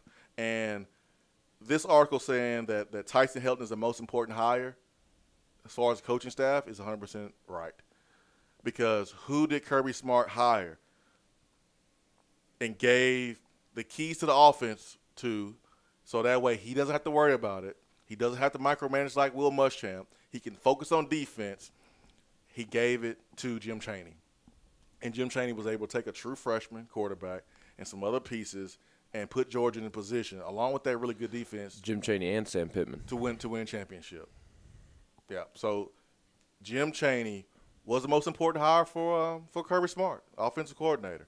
Was he perfect? No, but my goodness, he's been dang good at Georgia. All right, let's get to I believe we've got Jay Scott. Jay Scott, good morning. Morning, Matt. How are you, Swain? I'm fantastic, man. How are you? Good, sir. Driving down the road. Hey, just touching on this recruiting thing. I think we interacted the other day on Twitter, talking about in-state recruiting, and you're exactly right. The top 5 players in the state of Tennessee are as good as anywhere. After that, we start falling off. Mm-hmm. That's just a realistic thing. I played at Livingston Academy years ago. We had a quarterback there named Wilson Cates, maybe the greatest triple option quarterback I've ever seen in the state of Tennessee. He was super athletic. We won a state championship with a regular season record of 5-5. Went on a postseason run that won a state title. The guy played at Princeton. He was a super smart guy. He played safety, a 3-year starter up there, but he didn't have any offers whatsoever from somewhere like Tennessee. I think he had an offer like a Vanderbilt to play safety, but nothing major. But to me, super athlete. On the national spectrum, no. And I think that people are losing that a little bit. They're not trusting. We've been burnt so much by guys that are recruiting big number classes, these high star recruits, and then not developing. I think if you look at Coach Pruitt and his track record, you've got Coach Helton, his track record, Will Friend, Brian Niedermeyer, Kevin Sherrod, the list goes on. These guys are not only great recruiters, but they're great coaches. And that's the difference. I think we saw Butch Jones recruit a 3-star, and we thought, oh, God, because it was never going to be more than a 3-star, ever. And unless you had Josh Stiles as a 3 or 4-star, I think, and he was just an absolute workhorse. But if you didn't show up every day to work and absolutely do everything you could do, Butch Jones couldn't develop me. So I think that we're not trusting I guess to quote the Sixers a little bit, we're not trusting the process enough. I think we have a really good head coach, a really good developer. You look back on the last 10 years of what he's done as a football coach in developing talent, and we may have a gem here. We're not sure yet. The jury's still out, obviously. You got to have low expectations for the first year at least. But in the grand scheme of things, when you start doing a little bit of research on the kids that he's recruiting and to his style of play, we may be in really good shape and just not know it yet. So we've got to pump the brakes on all this panic stuff, these 3-star kids. And like you said earlier, it's kind of all a scam anyway. These national writers, they get in good with people and they jack that ranking up. So pump the brakes a little bit. We're going to be fine. And something you just touched on with Coach Helton, and then you talking about Jim Chaney and Kirby Smart, you're exactly right there. Tyson Helton may be the most important hire in the nation when we look back on it in 3 years. We may look back and say, oh, my goodness, this guy's great, and be begging him to stay from taking a head coaching job. Yeah. And that's real. That is, Jay Scott, man. Great stuff, man. Thanks for the phone call. I can't disagree with anything that you said. I will say this. Jeremy Pruitt is a great football coach. We don't know what kind of head coach he's going to be because it's different than being a defense coordinator. We're talking about managing timeouts. We're talking about making decisions to kick field goals and go for it on 4th down. That's a different ball game than just coaching, the game of football on the defense side. I mean, that's different. So and letting your coaches coach. Yes. Look at Coach O. How's he managed? Coach O got the LSU job because he kind of promised that, hey, I'm going to hire guys, stay out of the way. He hasn't done that to this point. Yeah. That could be his nail in the coffin at LSU. Yeah, so we're still waiting to see what Pruitt is going to do as a head coach. But I understand exactly what Jay Scott's saying. I'm just making sure that folks are hearing that, are not jumping to conclusions on him being a head coach yet because he's 0-0. We have no clue. He could be great. He cannot be great. But what we do know based on track record is that Jeremy Pruitt is a great football coach. We don't know about him being a head coach yet. But all the evidence points to him being successful. Mm-hmm. It does. It really does. The way he's evaluating, the way he's recruiting, the way he is being honest with his players, the strength and conditioning program that's being put together is pointing in the right direction. It is. It really, really is. We will take a brief timeout and continue Hour 3 here in the Swain event after these messages. Hour 3 is powered by Low T Center and lowtcenter.com.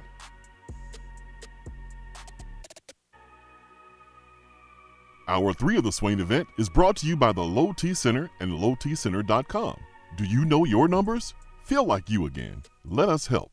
At some point in your life, you're going to need an attorney. You need a guy like Jared Castile with the law firm of Butler, Vines, and Babb.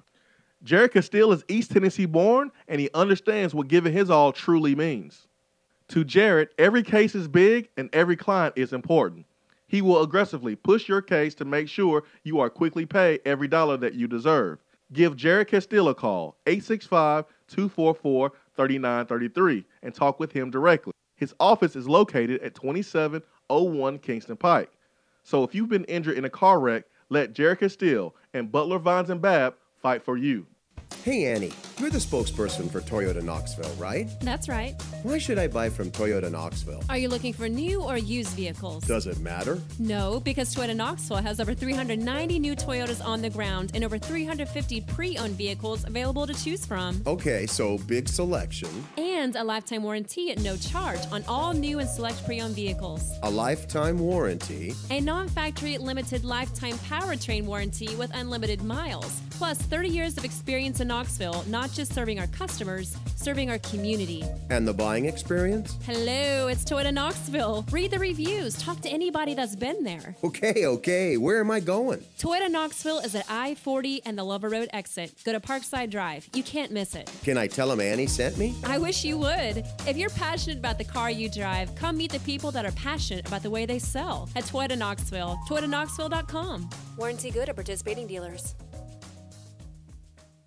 It's Christmas in July at Better Mattress. Better Mattress has teamed up with Home Depot, and with select purchases, you can get a free Weber grill or choose a free adjustable base or a free headboard footboard while supplies last. Better Mattress has brands you know like Tempur-Pedic and Sealy, plus the brand I love, the Better Mattress brand, handcrafted in East Tennessee. Go to Better Mattress and get a free adjustable base, free headboard footboard, or free Weber grill while supplies last. 6 area locations, bedrmattress.com. Jason Swain here. June is Men's Health Month. Gentlemen, question. Do you know your numbers? You may know your blood pressure and cholesterol, but do you know your testosterone and prostate numbers? I know mine. I went to Low T Center. They made it quick and easy, and you'll know your results in about 20 minutes. And this month, Low T Center is even offering a special $50 testosterone and prostate level test. Gentlemen, don't wait anymore. Call Low T Center today at 865-392-1388 or go to lowtcenter.com.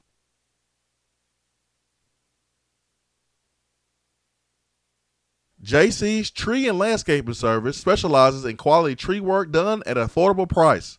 Trimming and removing trees are their specialty. They also offer other services like land clearing, stump grinding, crane services, and all of your basic landscaping needs for both commercial and residential. JC's will give you a free estimate and beat any written quote by a competitor to guarantee that you get the lowest price around. Don't risk your land with a fly-by-night service. JC's Tree and Landscaping is licensed and insured. Give them a call at 865-599-3799.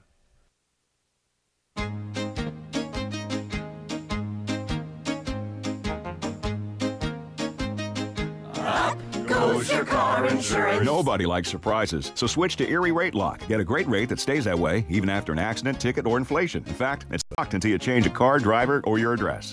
Your Erie agent in Knoxville is InsureFit RM. Get a quote at 865-684-4900. That's 865-684-4900. Erie Rate Lock does not guarantee continued insurance coverage and is not available in all states.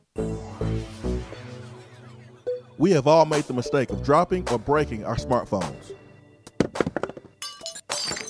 See? But did you know that you can have it repaired for a fraction of the cost that it takes to replace it? Well, you can, because iDrop is the area's leading mobile repair store, home of the 1 hour or less phone repair, 1 year parts warranty, and #1 customer service. Broken screens, cracked cameras, charging ports, batteries, you break it, we'll fix it. If you didn't break your phone, protect it with one of our leading accessories such as LifeProof, OtterBox, UAG, Incipico, Caseology, and Spec. Visit our West Hills location at 7115 Kingston Pike between Office Depot and Hardee's, or call 865-888-9740 and speak with our trained technicians to see how we can get your phone working today.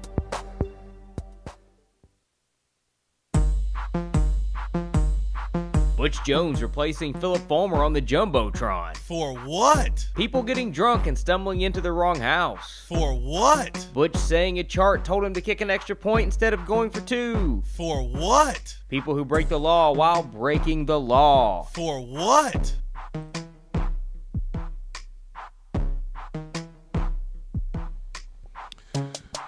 Boy, oh boy, oh boy. Sometimes it's okay to take an L. Sometimes an L doesn't necessarily mean a loss. It means you learn. You live and you learn, you get better. There's always an opportunity to learn when you feel like you have lost. But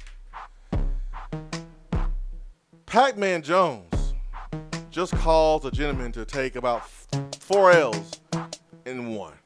And what I'm talking about, Frank Ragan, who works for a contractor that does maintenance work at the airport, made a gesture towards Pac-Man Jones in the airport. Jones then confronted him about it, and then the two began to argue.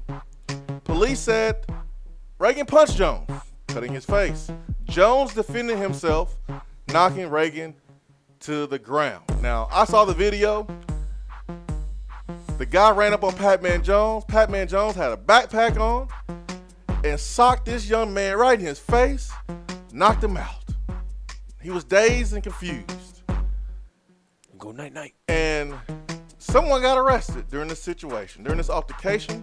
It was not Pac-Man Jones. It was this Ragan fella. And where did they arrest him? Where did they shoot this mugshot? The mugshot was shot at the hospital. So this young man, mugshot is him sitting in a hospital bed at the hospital. That's your mugshot. You can't run up on someone, get knocked out, be charged for a crime, and then your mugshot be in the hospital bed because you got beat up. This guy gets 3 or 4 L's in one. So he gets my for what today. And then let me give another for what to Mr. Papa John. Oh yeah, I wasn't gonna put that on for what, but he definitely gets it for what. Let me give you another for what, because founder John, whatever his name is, who cares, had to resign as chairman of Papa John's because he had to apologize for using a racial slur, doing a conference call. And you know what's unfortunate about this? You got a good guy like Peyton Manning, J.J. Watt, who worked with Papa John's, who became partners with Papa John's, received endorsement deals with Papa John's. Yeah, you would say, oh, it's just money. You can be endorsed by anybody. But you have to be careful about who you align yourself with. And so I hate this for J.J. Watt because J.J. Watt is one of the best people in the league. And Peyton Manning is a really good dude too. And so you went from a couple of years ago being the first guy that Peyton Manning hugged after he won Super Bowl to now you can't even serve on the chairman board at the University of Louisville, and now you are out as a Papa John's CEO. And I don't really talk much about businesses like that on this show, but your pizza ain't even that good to be acting like that. The best part about Papa John's is that they put the little free garlic in there with it. That's the best part about Papa John's. I won't know anymore. I rarely I'm done data. Order Papa John's over the other pizza company. I'm done data. I'm officially done. I'm done data. I can get my garlic from You can make the some. other place. You can make some. Get on Pinterest. They got recipes. That's too much work. There are local pizzerias here that do an unbelievable job too. Yes. There are some national. There's some national chains too that's really good too here in Knoxville. But this is disgusting. From Papa John with your slaw pizza. This is disgusting. This is embarrassing. And race relations is such a hot topic right now in our country. But folks like this need to be held accountable, and they need to be stripped of their jobs. They need to be put on blast. These videos I'm seeing of folks, bothering innocent people because of the color of their skin. Wearing a Puerto Rican you shirt. need to be put out. Real. You need to be put on blast. Yes. You need to be fired. Preach it. We need to get rid of this stuff, and we need to start holding each other accountable. If you're friends with someone who has that belief, you need to check him. Yes, or if not, it's guilt by association. Yeah, you need to check him. If I'm with somebody who is preaching hate, And I need to check him. If he's my own skin color or whatever, I need to check him. And we all got to start doing that because it's about the content of your character and the person that you are, not how you look. I'm over it. Anyways, let's get to the phone. You got for what as well. But let me get to the phones because we got Neil and Mafia. We don't have much time today. All right, Neil and Mafia, good morning. Hey, good morning, gentlemen. My man, Neil and Mafia, good morning. How goes it? It's going fine. Good. When Coach Pruitt said that he didn't need someone else telling him who was qualified to play football for him, I related to that on a level that, the whole Star Chasing debate. Let me say this. I grew up in a tiny town. When you started kindergarten with somebody, you were going to know them for 13 years. I mean, my graduating class had about 105 in it. So there were, and baseball that was what I did. There were 4 years of Little League, 3 years of what was called Babe Ruth, and then if you were good enough, you got to play at high school. There were 8 teams in Little League, 2 coaches for each team, so that's 16. The all-star teams had 16 kids on them. I was never selected for an all-star team. My dad never coached. Mm-hmm. Now I'm going somewhere with this. I'm actually going somewhere. I'm with you. Babe Ruth, same thing comes along. I never make an all-star team, and the same kids continue to make the all-star team. And then we get to high school, and I make the team, and suddenly my junior year, for some reason, I start getting calls. Started out with JUCOs. Then it got a little bit better. I got calls from Austin Peay. UT Martin called me. My baseball, it was going somewhere. Now, as it turns out, that never happened because the last game of my junior year, I fouled the ball off my foot and broke a bone, and it took a long time to heal, didn't heal correctly, and I lost a step. And, or 2. And that was all the difference, that there was. So that was the end of that. But the thing is that while I'm getting these offers, these kids who all these years had been making these all-star teams, a lot of them didn't even make the team, and they weren't getting offers from college. So when you have a pair of unbiased eyes, that actually look and they're like, okay, yeah, this kid he can do it. This kid, he's good. He's not at this level. That's what I related to so much about Coach Pruitt's comment. I'm not going to come in with any preconceived notion. I don't care what you think. I'm a good qualified coach. I'm going to look at this young man. I'm going to evaluate him, and I'll make the call.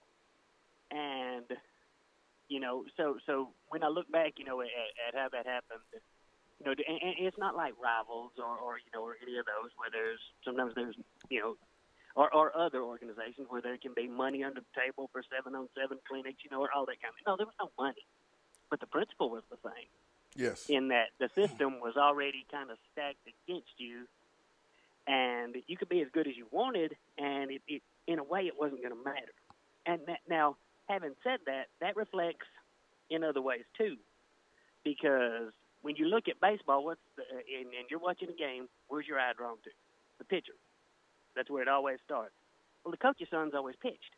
The coach's sons always got shortstop or second base, and I played center field. But for some reason, even though I didn't make the All-Star team, I started and played every game as a 9-year-old in center field. Never was substituted for. I never came out of a game. I always played every pitch of every inning. I never came out, but I never got recognized. And, so I think that reflects in other ways too. Like, if you are put in a spot, say you're given a high 4-star ranking or whatever, you're going to get more opportunities in, say, to play the skill position and draw different eyes to you than somebody who isn't given that ranking, although they may be as good as you. Yeah, you got, with these rankings, Neil Mafia, and thanks for the phone call. And I see exactly what you're saying there. We got to take the political stuff out of it. And I understand you want to see talent versus talent, and that's why these camps are important. But if you have a player as good as a Trey Smith, and just because he's not going to go to your camp, you dinging him for that when another service has him as the best player in the country, why don't you get off your butt and go find him or go get some tape and spend more of your effort evaluate him properly than dinging him for not going to a camp. And that's the political stuff that needs to stop. It's not fair. Another thing I don't get is why would you not want to be right on your evaluations? They don't think they're going to find out. They don't think that we're going to find out. I mean, they don't think they're silly. going to be held to the fire and called to the carpet until today. They don't think we're going to know. Yeah, I mean, I love Tennessee as much as anybody, but I'm not going to get on here and just pick Tennessee every single football game, every single basketball game, every single baseball game just because it's Tennessee. I love being right as much as I love Tennessee. I'm not going to get on here and just spout stuff off at the mouth just because it'll make me look like a better fan. I don't want to get on here and look like an idiot. So I don't understand these recruiting guys who may or may not be ranking guys favorably or correctly because you're putting your resume on the line. You're putting your reputation on the line. Why would you want to look like an idiot? Because you have too much power and you don't think it matters. Butch Jones treated Anton Davis like crap. Butch Jones thought that people wasn't going to find out. Butch Jones. Because he was given too much power. The people that's been running Tennessee athletics behind the scenes have been doing things a certain way, and they don't think anyone's going to call them to the carpet. Well, that changed on Shiano Sunday. The same person who's doing these rankings that has Eric Gray not even ranked nationally because of personal reasons, he didn't think people was going to find out. People know. I know. And people knew before you knew. People knew before I knew. This was a story before it was brought up yesterday. And the voiceless people have known about this stuff going on for a while and couldn't say anything because they were afraid that their kids were going to get dinged. Other people in the industry, you didn't want to call out a contemporary. I feel like I'm the only guy that's willing to do it because I'm doing it for the kids. Right. Eric Gray don't deserve this. And I ain't ever met Eric Gray. The kid lives on the other side of the state. And he ain't coming to Tennessee. So this ain't about me knowing him. It ain't about, I'm only saying something because he's coming to Tennessee or not coming to Tennessee. This is wrong. Right is right, wrong is wrong. And rivals got to get together when it comes to ranking Tennessee kids. Because this is inconsistent. This is just flat out wrong. Consistent. Period. And again, that doesn't reflect on Go Vol 24/7 or VolQuest on our local guys that do a good job. It's the regional and national guys that are doing the rankings, and they're not doing it right. They're not. That is our time for today. For Ben McKee, I'm Jason Swain. Swain Events fueled by Dead End Barbecue. Go try the Bernie Mac skillet at Dead End Barbecue. Peace and love.